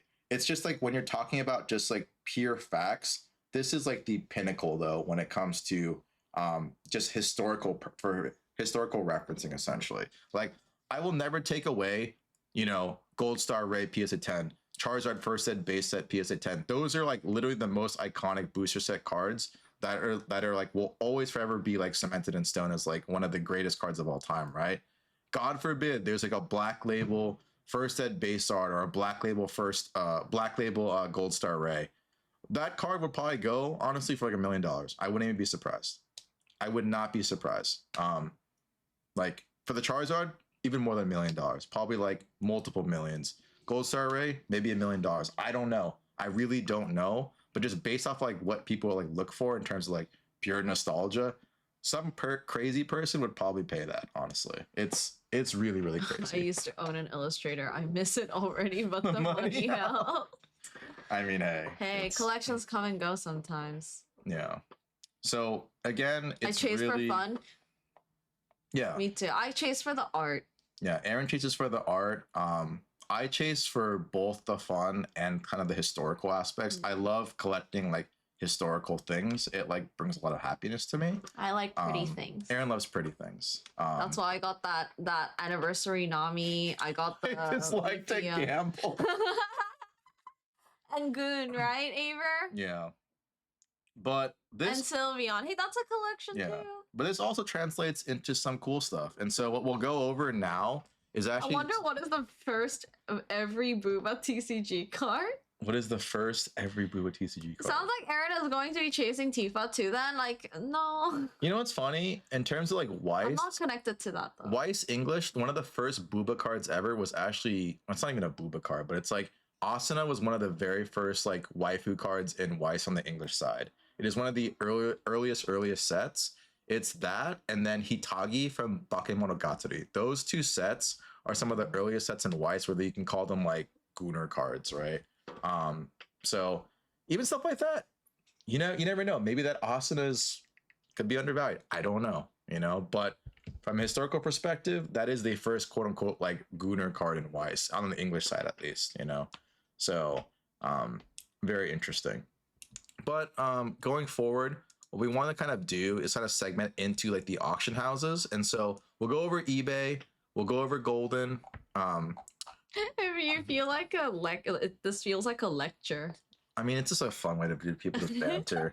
We'll go over eBay, go over Golden, we'll go over Alt, Heritage, and Fanatics Collect. And so we'll kind of go over all the big auction platforms. There's really kind of like the big five right there. So because David is here, we'll start with Alt and kind of go over what he currently has on auction.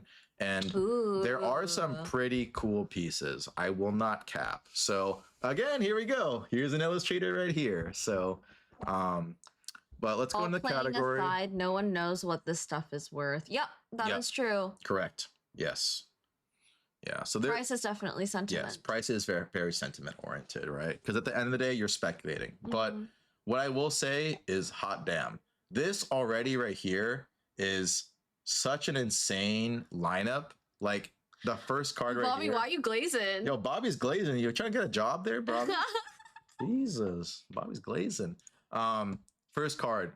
Obviously, everyone knows this card. Sorry, not CGC 10, but like it is CGC 10, but it is the illustrator. So you have the illustrator. Oh my god! Oh god, no, don't say that. Very nice now. You have the illustrator here already at $150,000, and this is not including buyer's premium. So what buyer's premium does is you add another 20% on top. So they need to write the buyer's premium too, right at the bottom or something. You take 150K and then 180K with BP. Yeah, 180K with BP. Yep. So that's sort of how like you kind of factor that in. Again, everyone also has different built-in take-homes as well from the seller's perspective and like the relationship with the auction houses. So yeah, you do find out when you bid. So when you click on it, like let's say you want to bid on it, I don't even know if it'll let me. It does tell you though. So like with BP, so right here, if you put in a bid of like 180, it'll tell you right there. You'll have to pay 216 with the buyer's premium. So 180K, not too bad. Yeah, it's very standard for auctions in general, Aber, but we just want to kind of explain to people sort of like how it works and how it functions, so you guys are aware. But yeah, that's like the illustrator. One of the cards I personally like a lot in this set, and this is one of my personal favorites. Actually, there's two cards I really like, but this is one of my favorites. It's the Space Pika, and Aaron loves this card too. It's so cute. And the reason why this card is so sought after is that this card rarely ever hits any sales. Yeah, we saw it in person. So remember, guys, when we went to Collecticon and the guy named Alex was there with a bunch of stuff. Yeah. A bunch of like Art Academy cards. Yeah. This was one of the cards that he had. He's one of the only ones with this card. And the crazy part is that this card never goes up for sale. And you can see right here, it's a population 5. But to give you guys more clarity, so we saw one of them, guys. There's 100 of these cards given out, but again, for this to get out of the get out into the open, the person who won the contest has to give out the cards to individuals to quote unquote collect or whatever, right? This particular artist, in this case, Mame Akimaru, never ever let go of any of the copies. And so the story apparently is that there are some extra copies that got out into collectors' hands, but in terms of the original owner of this card, none of the 100 copies have apparently escaped that person's grasp. So to see this card in the wild, insane. That's why like the price tag right now is 82,000. And a lot of people that don't know anything about this card are just like, that's crazy. Like, who would pay this for this card? Well, turns out it's a pretty damn rare card. So, and also it's very cute. Like, people love the Space Pikachu. It's like they love this one a lot, and then there's an anime kind of Pikachu one that's really cute too. But this one is heavily sought after because it just never comes out into the wild. So, pretty crazy. You also have this card that's very iconic. This is the Play Promo Umbreon. So the Play Promo Umbreon, again, is, if you guys know what a Gold Star Umbreon is in English, that's the one you get in the Pop Series 5 packs. I think in a PSA 10 right now, they're around like 15 to 20K and somewhere in that range. This is a whole different tier because to actually get this copy, you had to accumulate 70,000 points in like the play circuit. And to do that at that time was almost impossible. Like, I think when they did the math, like, you had to attend an ungodly amount of tournaments and be able to like score extremely high in each one do you have a chance to get this card. And even then it was really hard to acquire. So there's not very many of these out there. And so when you do see it out in the wild, these things command fat premiums. And I think the last PSA 10 sale of this card was somewhere in the range of like 150 to 180, if I'm not mistaken. So pretty crazy. If that Pikachu was a black label, would it be even worth even more? Of course. Yes, I would argue a black label would probably be like $250,000. Yeah. Like, honestly, it could be worth even more. I don't know. I'm just speculating, but like it'd probably be somewhere in that realm, number 32, with the current market right now. So this card, super iconic as well. Pop 5 dedicated winner. Do you have to report selling these cards? Yes. Yes. Auction houses are something that you need to report. Yeah, this will always go to the IRS because this is a huge transaction that is also publicly demonstrated. So you will report this. You have to also know, like, you know, what is like your like profit margin on it. So like stuff like this is all heavily documented. You have to report this stuff. So, but pretty crazy. You guys saw this last time too when we are over at Alex's booth. It was the Wonder Platinum with the Tina. So this card also very iconic. Rarely ever see this championship trophy card ever go on sale. Super unique piece. And again, it's a Pop 10 PSA 10. I also believe too, this was the very first trophy card ever to black label. And I've heard that this card went for an ungodly amount, even like in I believe it was 2019 or 2017. David can fact check me, but this is one of the first cards ever to black label, and I heard it sold for an ungodly amount at that time. And that at that time, that amount was like just unheard of for that period. So you can imagine what it would probably sell in the modern day. Like in this current market, it would probably go for something stupid. So you have crazy cards like this. And then this is also part of the Art Academy line. This is the Primal Kyogre. So 60 to 75K, I forgot. It'll probably sell for 200K, 150K minimum now. There you go. So pretty crazy. But you also have the, that used to be my old card for Kyogre. So we have the Primal Kyogre, also a beautiful card. Oh, that's right. Was this your copy? If this card ever came in a PSA 10, it would be so insanely pretty. Like it'd be, I mean, obviously PSA 9 is still great, but in a 10, it would be insane. Very exact copy. Interesting. Are you serious? That's crazy. I remember when you were selling this. Look at this art. It's so sick. It's so cool. Look at this art. Yeah, I love this. This is actually, in my opinion, my favorite art-wise for Art Academy. It just looks. No, my favorite is the umbrella. Cool. Oh, the umbrella. Yeah, umbrella's cute too. Yeah. So pretty crazy. You have the Kyogre. This is also part of the Play Promo series, which is the Espeon. Also insanely hard to acquire. But this card is the lesser variant in comparison to the Umbreon. So the Umbreon 70,000 is 50,000, but nonetheless, in a PSA 10, I think the last sold was like 60, if I'm not mistaken. So it kind of shows you, like, even for these cards too, real. Oh my god, real crazy. So you got the Espeon action going on. This is also like the Victory Orb Mew, so another iconic card, also part of like the trophy series. Whoever wrote True Gem Plus is a G, because that wasn't me. Hey, there we go, there we go. um, and then you have another Art Academy card right here. This is the Sableye. I've actually never seen this card before, so that's kind of cool to see. Very, very interesting piece for sure. I'm taking a 10-day vacation after this April auction. You should. You definitely should. Yeah.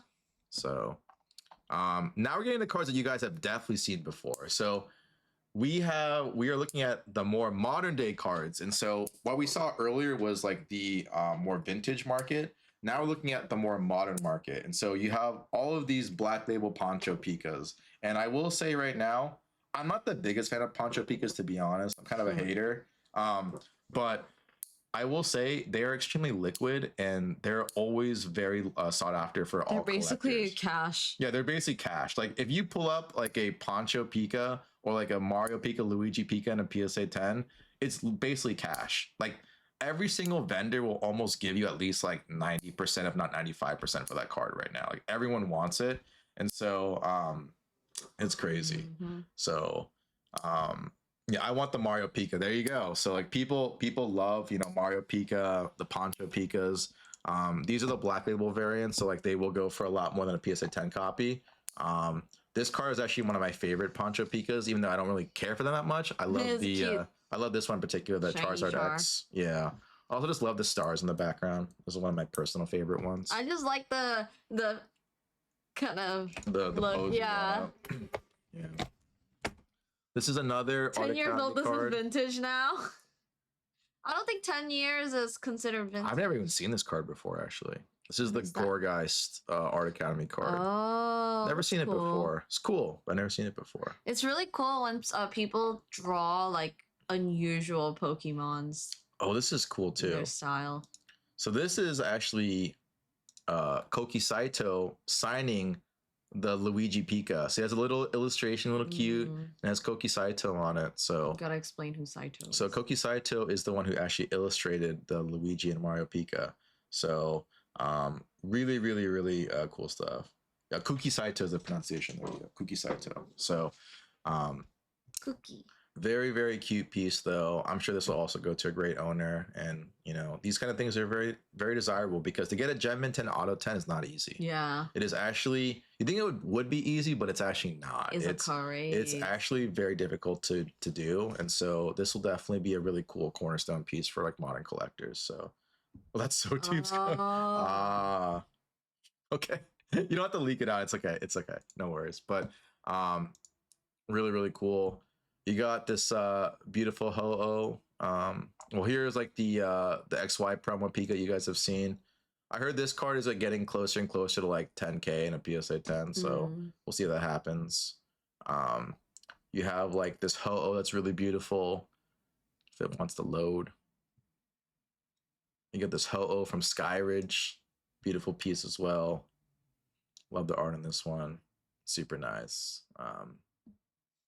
Yeah, there's a lot of things going on. So what you're sort of seeing right now in the vintage market is that it is definitely very concentrated though in a couple different things.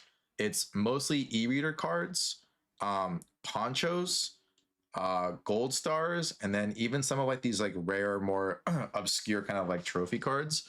I would say trophies are actually the last ones to move, but initially in vintage, it started off with gold stars, worked its way into e-readers, and then now you're even seeing some other stuff kind of pump too, like some of like the more exclusive like black and white, diamond and pearl stuff. You're even seeing some of like the level X stuff pop off. Like I've heard some crazy people offer on like level X's and everything in between. Is there anything that you guys want to see? Yeah. Is there something you guys want to see in particular? Like you can see right here, here's some gold stars like Latios, Trico. You got Mudkip. Aaron loves Mudkip. Gold Star Gyarados, Latias. Wait. What? No. Journey together. Down. Oh, this, right? Yeah. Yeah, so this is like the texture air art. So if you guys see that, not. Oh, yeah, it's not. This is the Japanese equivalent. Yeah, it's the Japanese Yeah. one. Sorry. So this one actually has the texture air that actually Zertic was chasing this card too. He really wanted the texture air cards. So pretty cool to see. Basically should have that texture. Any Torchics? The one that you didn't buy You could have bought it CPM. that Wolfie had? Got some modern.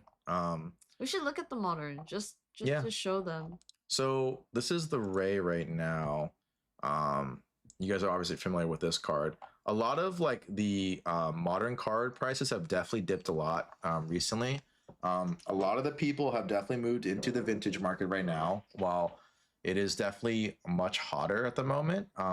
Modern kind of kicked off the entire Pokemon market, but it's definitely cooled off. I would say not the only, but one of the few modern cards that's still pumping really hard are some of the tag team cards.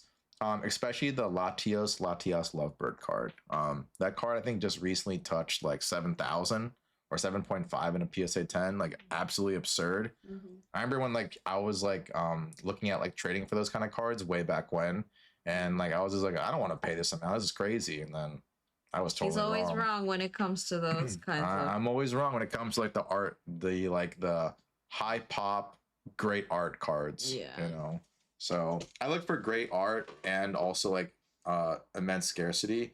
But I made a mistake on that one. Wait, sure. I had an idea, Random. Yeah, go I know, ahead. Aaron, but I really need to finish my playset of Mishra's workshops.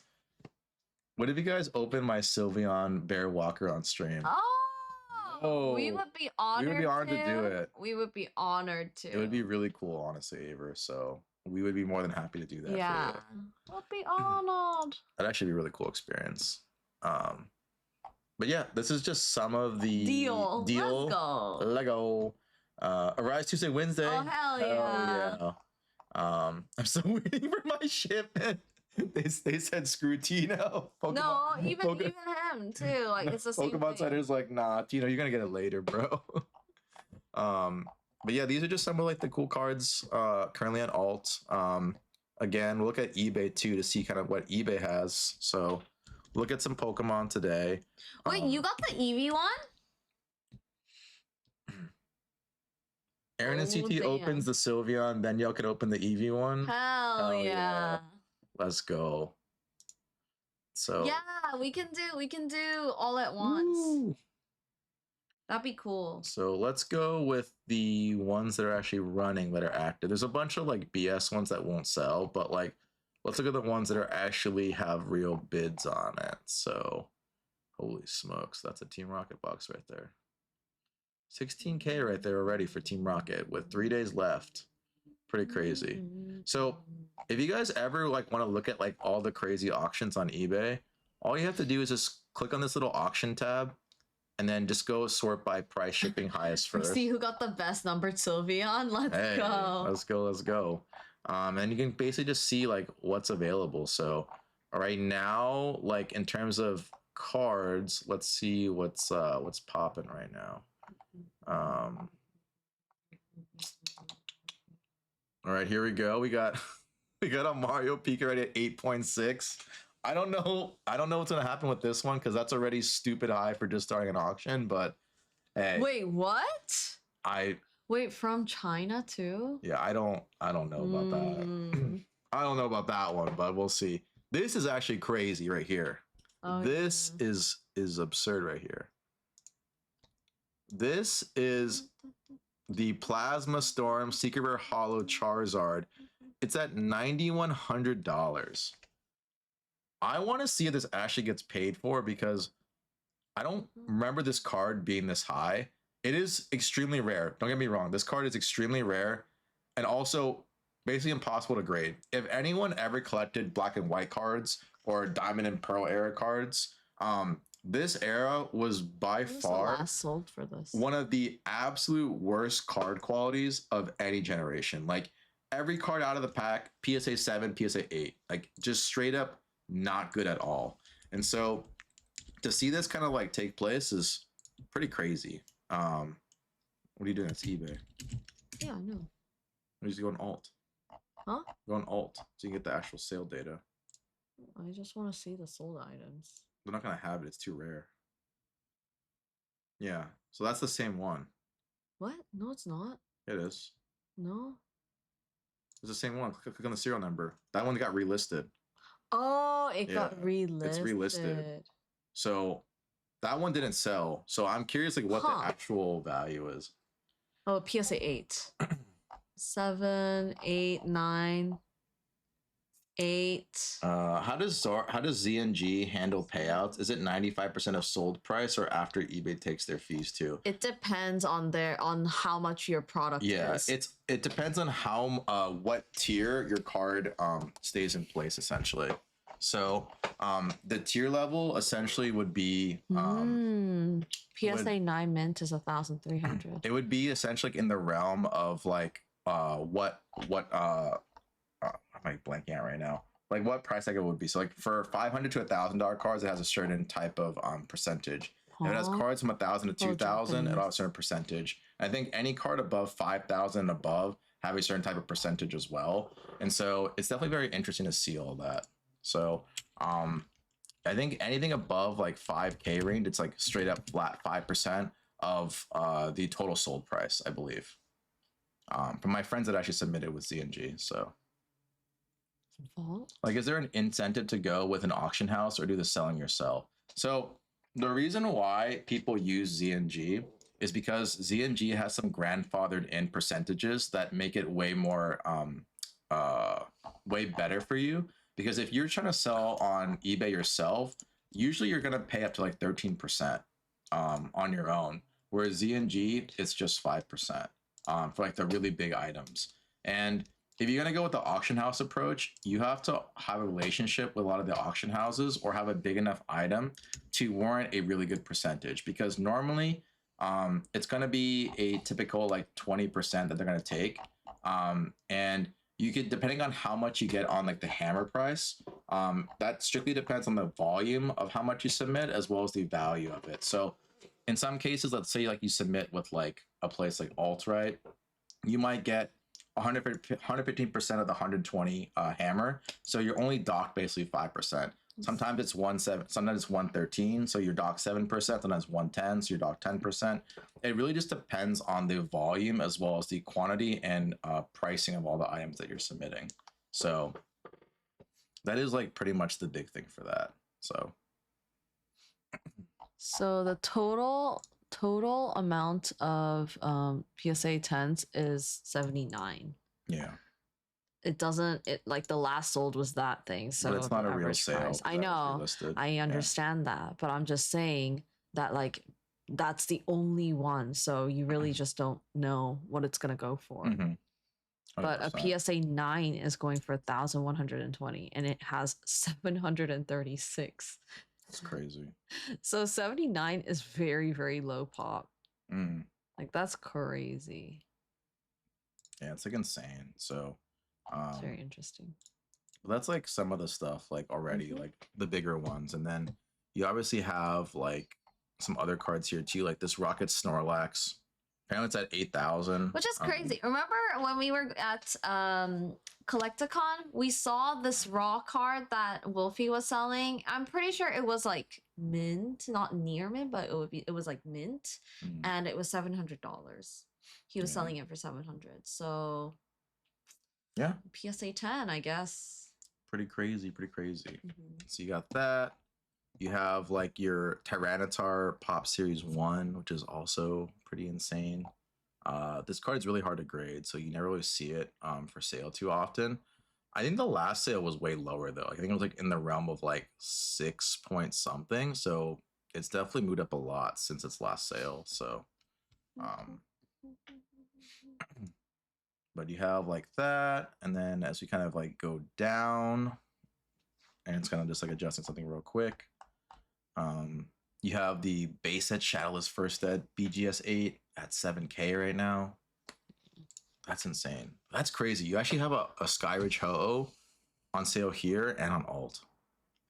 That's insane. So you have the Ho-Oh, you have the Charizard. I think it's the best time to sell Ho-Ohs right now, I guess. Because of like the new set. Yeah. So you have this listed at 7,000, but it's not moving. So I don't think prices will go down this year for Pokemon. So I'll say this, Aver. I think that some cards you might still see like upwards movement, but I do think at some point there's gonna come a time and place I mean, it's already corrected. yeah, where you're gonna have certain cards correct. Like in the modern market, you've already seen it. Like some of like those like huge IR pumps, they've already dumped already quite a bit. So there are definitely gonna be corrections in the market.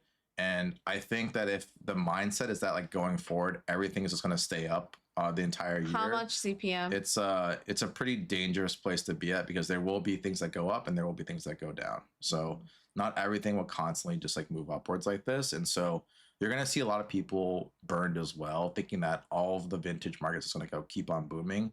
It will correct. Like it 100% will. It's just a matter of timing. So 380. Aaron, 380. Not bad. Not too shabby. So again, if you're trying to find like all different types of cool stuff, always leverage, all the different auction sites. Sylveon, please crash, pray. I don't know. Who knows? So, but yeah, here's like eBay. Again, like we always check a lot of like the cool sales that happen. So you can use eBay. Golden is also another option. So you're looking for crazy golden things like right now, like look at this. You literally have this card up for auction right now. The Grail of Grails, the card that everyone knows, the first ed base set Charizard PSA 10. So pretty nuts. It's currently sitting at 165,000. So with BP, it's probably close to like the 180, 185 range. What we can do too is that we can actually look at how clean this 2-cert is, and it'll kind of determine what the pricing is. So as you guys can kind of see, this is actually a copy that definitely has some whitening. Like you can see all over here. You see that, Aaron, right here? I see it. This card, I'm not gonna lie, guys, probably in this era likely win a PSA 10. No way. This would probably be like a PSA 9. But again, in this era when we're grading, it was not as strict as it is today. Like today, it's stupid levels of strictness. Every card needs to be immaculate essentially to get that 10. And so there definitely is a tightening of that in terms of standards. So this copy may not sell as high as some of the other copies. And the market also has been adjusting too when it comes to good copies and not so good copies. So there's been Charizards that are PSA 10 first that have sold as high as 300,000 very recently, privately, that are like minty fresh copies. What I mean by minty fresh, there's not an ounce of whitening anywhere in the card. It is a perfect like PSA 10 essentially. Maybe it could even potentially cross to BGS 10 one day. Who knows? But people do, even amongst the PSA 10 first set copies, pay different premiums. So this card may end in the realm of like 200, 240K. Like I don't know what the actual price tag will be by the end of it, but who knows? There are other copies that are like extremely clean copies, and those copies sell for like 300K. So even amongst these types of PSA 10s, there's a discrepancy for how much collectors are willing to pay for the absolute best, most pristine copies. So pretty cool to see. But this is golden, so you have again a lot of the crazy cards on golden. It's another great source to look at crazy cards. You have Kangaskhan.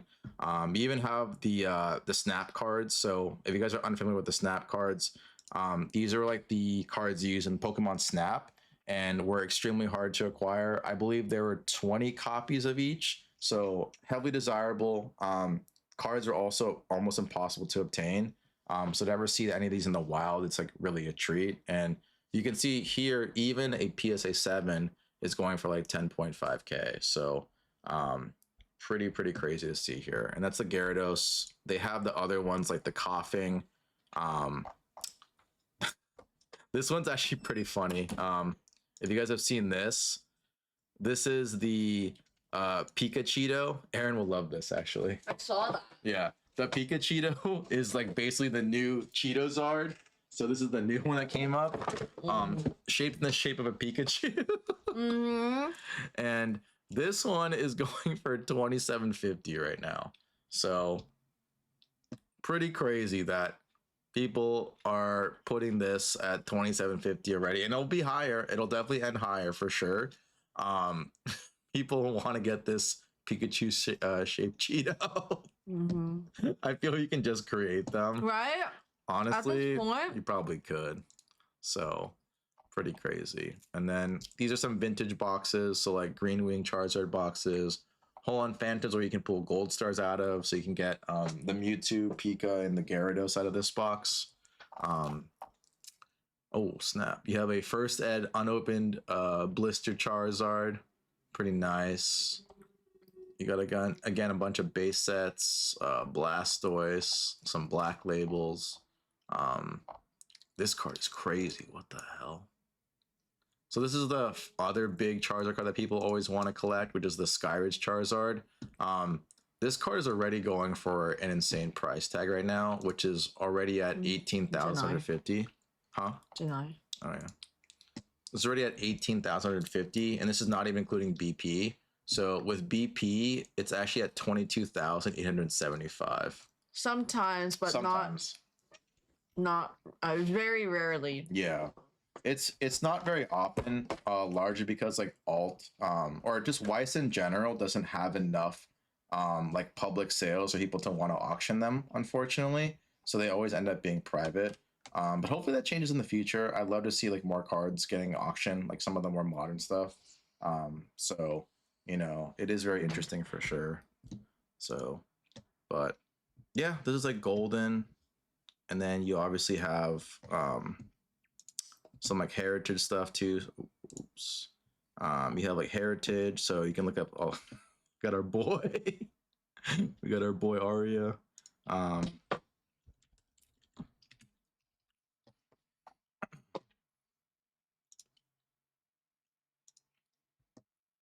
So even with like stuff like this, you can obviously like look and see like what all the top cards on heritage. So you got a bunch of collection lots, some old like monster collection cards, Scyther, Raichu, you know, Chansey, everything in between. Where do you guys go to buy like Wise cards, buy and sell Wise cards? Yeah.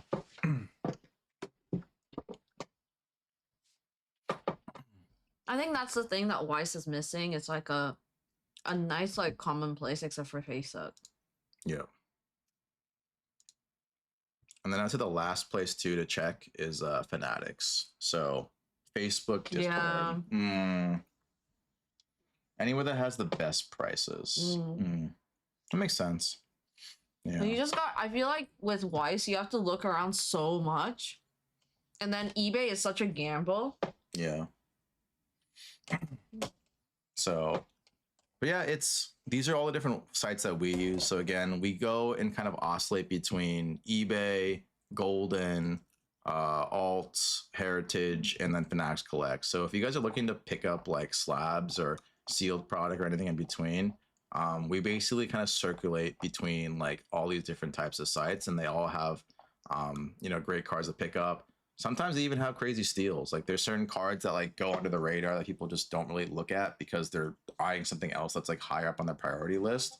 And so you can definitely snipe some really awesome pieces as you kind of go through everything. So always be very proactive about where you shop. So like Bobby says, he checks Facebook and Discord, right? Or sorry, Joshua says he checks Facebook and Discord. You can check those. You can check auction houses. You can check eBay. You can really check. You should check everywhere to find the best possible pricing, because there are always going to be steals on every platform. There are even sometimes too where you find like these random auction houses that have like random Weiss cards or random Yu-Gi-Oh cards or Pokemon cards, and you can snipe those too. And so one of the biggest parts for us is that we want to just equip everyone with the knowledge and ability to be able to like dissect like what are some of like the different platforms you can use to buy things you want, whether it's single, slab, sealed, you know. Time to start a Wise marketplace and auction site. We kind of want to do that. Yeah, we want to basically use our website that we're building right now currently to do that. We don't have the infrastructure just yet to do that. We don't know how to do it, but that's what like our goal would be, to be like one of those places that is like trustable Weiss sourcing and consignment. Yep. So that is really the goal, is to essentially kind of build that out, and we want to make sure that like you have all your like your ducks in order essentially. So if that's like what we need to do to get to that point where Weiss is like stable from like an auction perspective, like we will do our best to do that. One of our other things that we talked about recently too was that we kind of wanted to create a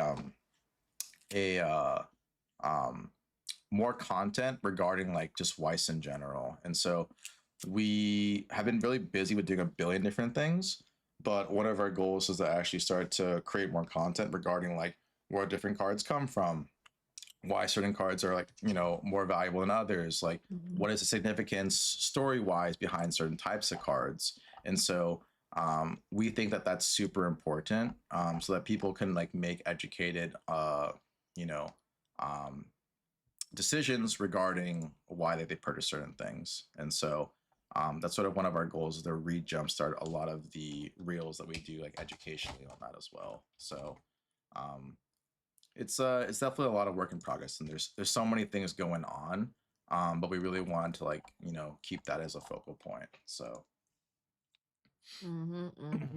but that's really the big thing. So what did Jonah pull? Demigod pet. Ooh, holy smokes, that's crazy. What the heck? He said it's in a cart. Yeah. So yeah, that's pretty much kind of like the segment we had today. We're gonna try to keep it a little bit lighter today, because like we're still ironing out kind of like all the structure like going forward with how we're gonna like push like our streams and stuff like that. And again, like I hope you guys enjoy that, because like we personally like to like showcase cool stuff like that. And if you guys don't, like, let us know too. Like if you guys think it's like lame, or like it's like not like really fun, or like very, I don't know, like entertaining, we're always happy to adjust and kind of like fix like what we think like makes more sense for you guys. But we're not just streaming for ourselves. We want to make sure that you guys also get what you guys want out of it too. So I love it. Hell yeah. Nice. But yeah, you know, doesn't have to be every week. If you guys want it like, you know, once every other week, or if you guys want it once a week, that's fine too. We just want to make sure that we have these conversations with you guys, because it's really important for us to kind of like create that ideal schedule for everyone. I like markets. It's the best study of human psychology. That's true. Yeah, it is true. It is very true. So I never thought about it like that until I got into Pokemon, because I was like, oh, what do I feel? And I feel like that's just human psychology, right? Yeah. 100%. Like, oh, I like the art. That's psychology. Yeah. And how many people think like me? A lot of people. Yeah, a lot of people do, you know. It's also very interesting to see sort of like how people respond to different types of like macro issues as well. Like we all know that some of this like action that's taking place right now in the Pokemon space in particular is definitely due to some of like the crashing of like traditional assets like the stock market. People in crypto kind of got rocked too with some things. So you're seeing some of that like spillage into the collectible world. And so I would not be surprised if you see it happen in Magic too. Like there's a lot of crypto and like stock market people too that buy like Black Lotuses and all sorts of stuff. So it should be very interesting. And Erin is now throwing dried fish food at Grace because she That loves it, I'm apparently. eating as well. Yeah. So she's just doing her thing. But yeah, that's pretty much sort of like we were kind of planning today. And I think that like we'll have a better clue in terms of like when we talk to you guys on Discord too about like what kinds of topics you want to cover. So like if there's a day you guys want to do all Weiss, we can do all Weiss. If you want to do Pokemon, we can do Pokemon. If you want to do Magic, we can do Magic. I'm not as familiar with Magic, but if you guys want to chime in, we can do that. And then obviously like One Piece, even Gundam. You guys want to do Gundam? Like it's really whatever like you guys want. In terms of like each week. And we could do Minecraft cards like Aver said too. I know he says Kappa, but we can if we want to look into it, you know. Um, that's sort of like the big thing that we just want to like kind of get across is that like there's so many moving parts in the collectible world, and we don't just want to be kind of like uh bottled up into like one category of it. We really want to show like what's out there. And I don't think a lot of people are really doing that. It's very fixated on kind of like the adrenaline rush for now, like let me just keep on doing this and this. And I know it obviously like excites people. Really, Aver? I tried buying some today for Impossible for retail. Damn. Yeah, It does. It does. And so like we want to basically be able to cover all those things. There's just like so much to always talk about, I feel. There's always things to talk about. There's always like really cool things that are happening and cool things to learn. Yeah. New things to learn. And it's much more than simply, you know, just always, you know, doing the same thing over and over again. We've always strived to push the boundary of what you can do in this space. And, you know, we want to tie in the commission aspect. We want to tie in, you know, the market. We want to tie in the rip and ship component as well. But like the whole point is that the whole ecosystem is a lot of moving parts. And so I think that like focusing on a lot of everything is coming together will just make it a much more like holistic experience, which is why it's so interesting. Yeah. So that's again sort of our goal going forward. Like I said, we'll always tailor it. It's like long-term gambling. Basically, you know, it's always speculating too. You know, at any market, whether you're speculating in traditional markets, speculating like in crypto, speculating like in collectibles, right? There is always an ounce of speculation in anything, even when you're betting on like, you know, blue chip stocks like Google, Apple, Facebook, whatever, right? All like the manga companies, right? There's always going to be a degree of risk too. You know, there's much less of it, of course, but you're still speculating on like the growth of like the big five, you know? So, same thing with this, you know, it's the same thing, bring it into a different category. I know some people also disagree with that too, because they'll be like, oh, it's a children's card game, or like, oh, it's just cardboard. And, you know, you can say the same thing about like artificial money, you know, like what is a stock? It's basically just an asset that's like moved digitally. It's the same type of thing, just added in a more like big boy money perspective. So we just want to kind of parallel that properly in different categories. So but yeah, that was really it for today. I mean, we want to keep it kind of light. I know tomorrow we're trying to meet up at SoCal Buddies to do the trade night. So it's not real. Yeah, there's always some realism there. But we're trying to do the trade night tomorrow with SoCal Buddies, and so Money isn't real. we hope to see you guys there. I think it'll be a really good one. I think it's their first trade night, I believe. I don't know if they've done a trade night before. No, that's their first one. Yeah, so we want to make sure, like, you know, we give them their full support. You know, Tay and Brie have always been so helpful to us, and so the least we could do is show up and also, you know, make sure we have a good time with everyone. So we're really looking forward to that. I'm just so excited to see everyone because I feel like it's been a while. Yeah. So I'm just like, We're also gonna see Project for a little bit too. So catch up with Dennis. It's been a little while, so I'll be there beforehand, and then we'll move over to SoCal Buddies for later in the night. Yep. We'll have a busy day tomorrow. Busy day. So yeah. It's a vibe. It is a vibe. It is a vibe. The government will always bail out those with assets. True. Very true. So, do you wanna do some other stuff, or do you wanna, you know? We gotta design the stuff, and I want to make the website. Oh yeah. I'm working on the website, guys. We are definitely. Do you guys want to see so far? The font is all fucked up. The skin. The font and everything is like still fucked up, so don't mind it. Like I haven't finished anything. We were doing like all the time to grind Pokemon pocket. Guys, like, don't mind it. It is not done. I'm testing stuff. Okay, progress report. Yeah. All right. We can also do League today too. Yeah, we can play League. Okay. But we were setting up all the foundations. The font is not even right. Okay, the font is not even right. Like, I'm literally just doing like whatever is there at the moment. Wait, what the fuck? Why is the Q thing showing up? Just put it right here. Instead of dailies, we're doing evenings. Yeah. Yeah. So that's whatever. And then yeah, see, this is the future collection. So the thing is with this fucking thing, it's really annoying because this is actually a PNG, but there's a background color that's white. And I'm like, why the fuck is there a background color? So I have to go to custom CSS and get rid of that fucking thing. But anyways, like what it would look like is it would look like something like, whoa. If it loads. Yeah, if it would look something like this, which I think looks really cool.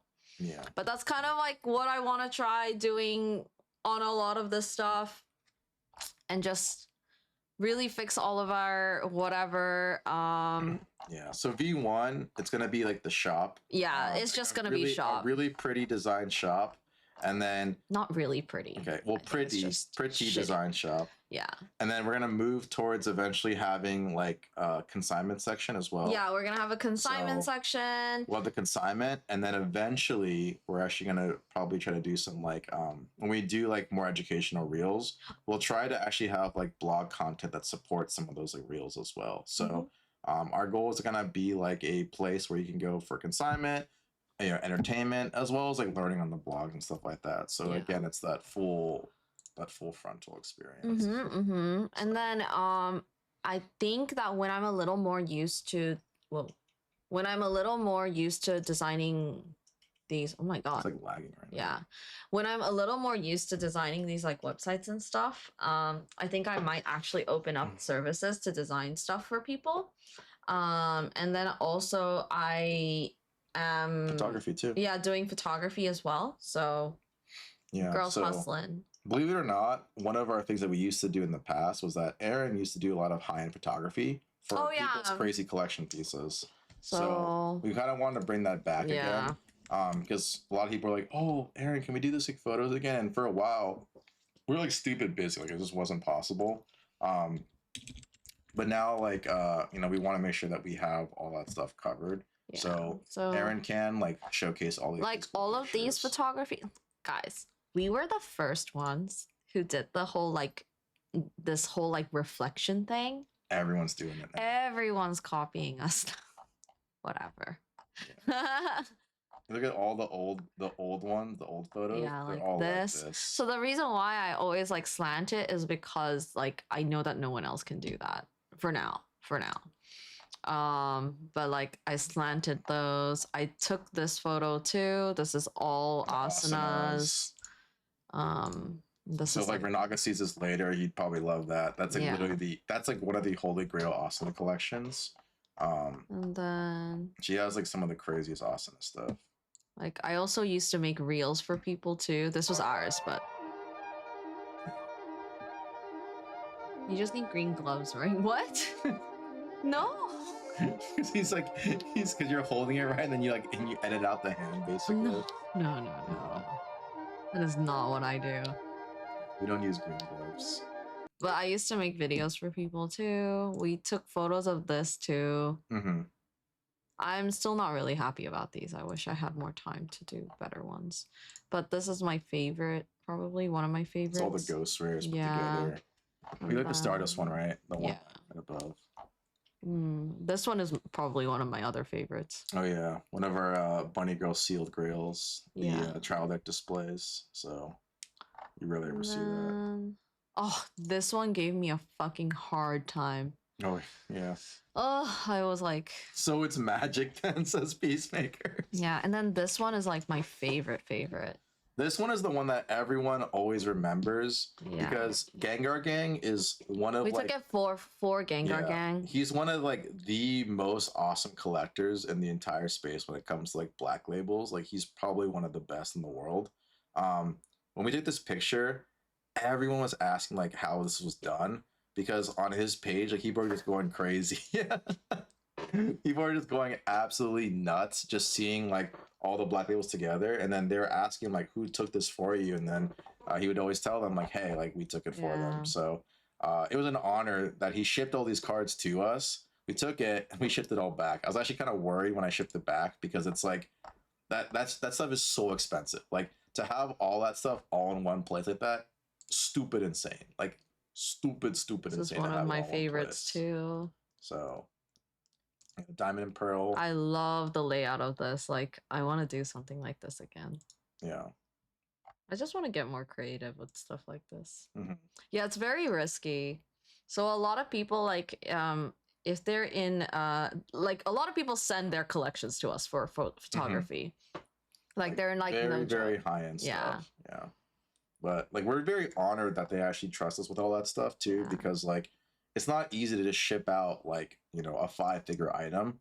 But they do that because they want the best possible experience to like kind of document like their big cards. And sometimes they do have to sell them because they're upgrading their collection, they're buying something else, right? And so they want like a picture to kind of like commemorate like their big milestone when they put it together.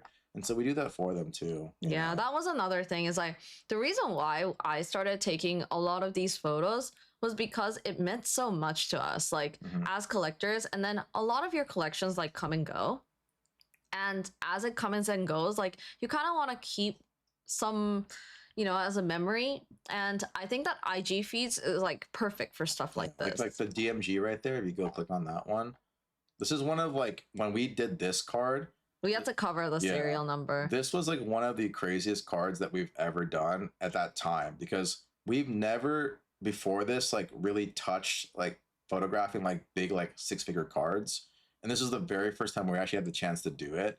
And so to put this together, this is actually the G311 DMG. It's the first appearance card for Dark Magician Girl and ever.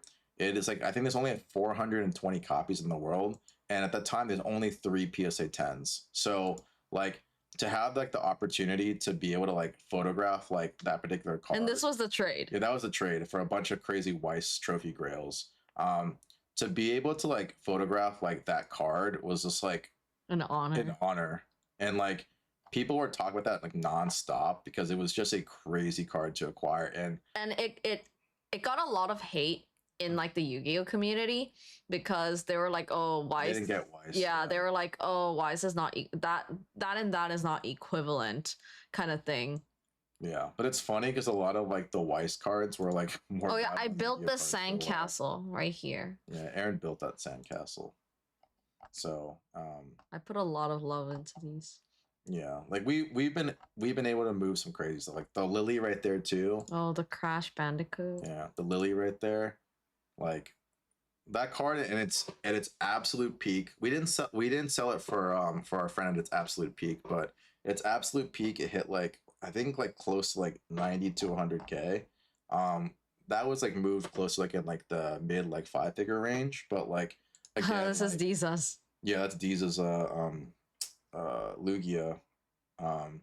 Like we've been able to really touch some of like the craziest pieces ever, and like we're just super grateful to be able to experience all this, because if you told me like even in like 2020, like when this kind of like all started as like a fun thing for me, that I'd be able to see all these cards and Aaron be able to photograph all that, I'd tell you like that's like a joke, like it just wouldn't happen.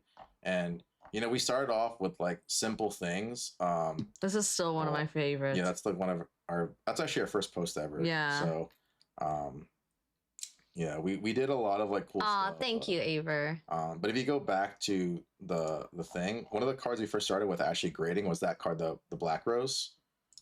So, oh yeah, the start. The way I started collecting in my journey was that I would look through like 10, 20 copies of like all the Starlight Rares back in the day, because I couldn't touch Pokemon like I can now, because back then I didn't have the capital to be able to buy like these super grails. And so the way I worked my reputation in like the TCG space was that I started being known as the guy who would grade like all the PSA 10 Starlight Rares in Yu-Gi-Oh! And so I would go and grade Stardust, I'd go and grade Black Rose, I would grade like Appaloosa, like IP Masquerena, like all these big like Starlight cards that everyone wanted.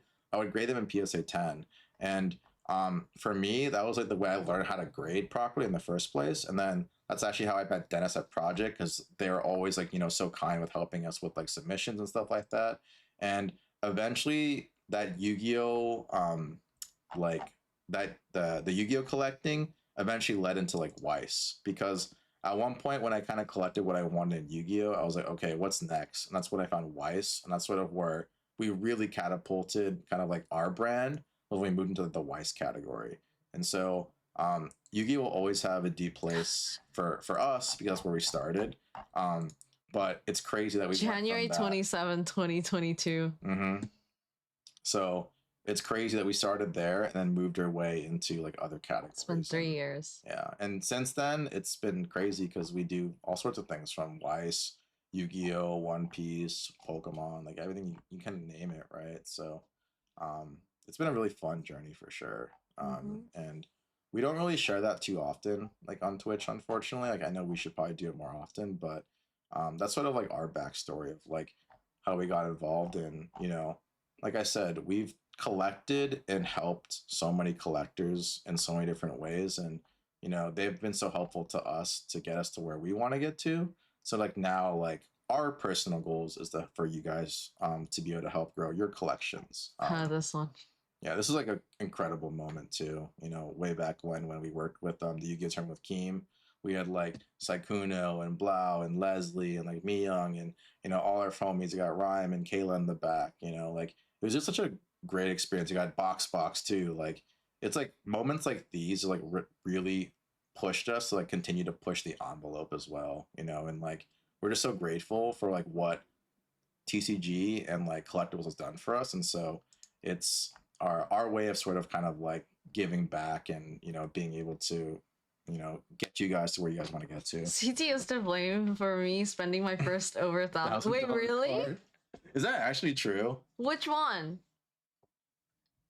That was when he bought the Roxy. Yeah. Really? But you know what's funny? I told Bobby when he bought the Roxy, I was like, this card will eventually like be just if not Black Label. And he's like, are you sure, man? Like it's a PSA 10. And I was like, bro, I know a BL when I see one. And I told him straight up, buy the PSA 10 and cross it. You would be surprised. And then sure enough, it did eventually over time. So yeah, literally. So crazy come up. And it's funny too, because when Bobby reached out, another person actually sent me a message and said, hey bro, I want this to be lower because like it's a PSA 10 copy. And I said, okay, dude, go find a defect with the copy. Like, please go find a defect. And he goes, well, it has to be a defect. It's a PSA 10 for a reason. And I said, dude, you should always look at the card, not the grade, right? And the guy passed on it.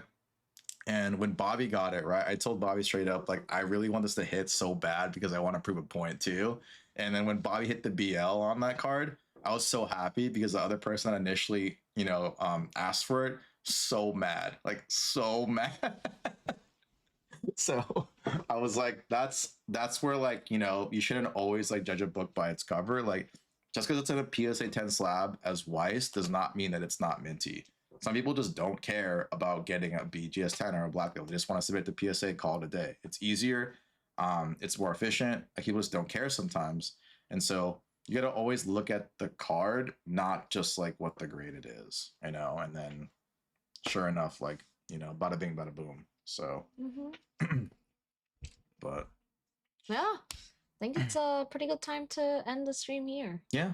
So I think that's pretty much like our segment for today. We just kind of wanted to go over like what we want to do with the stream, like moving forward. And then, and then just obviously get your guys' input in terms of like what you guys want to do. So that's sort of our goal.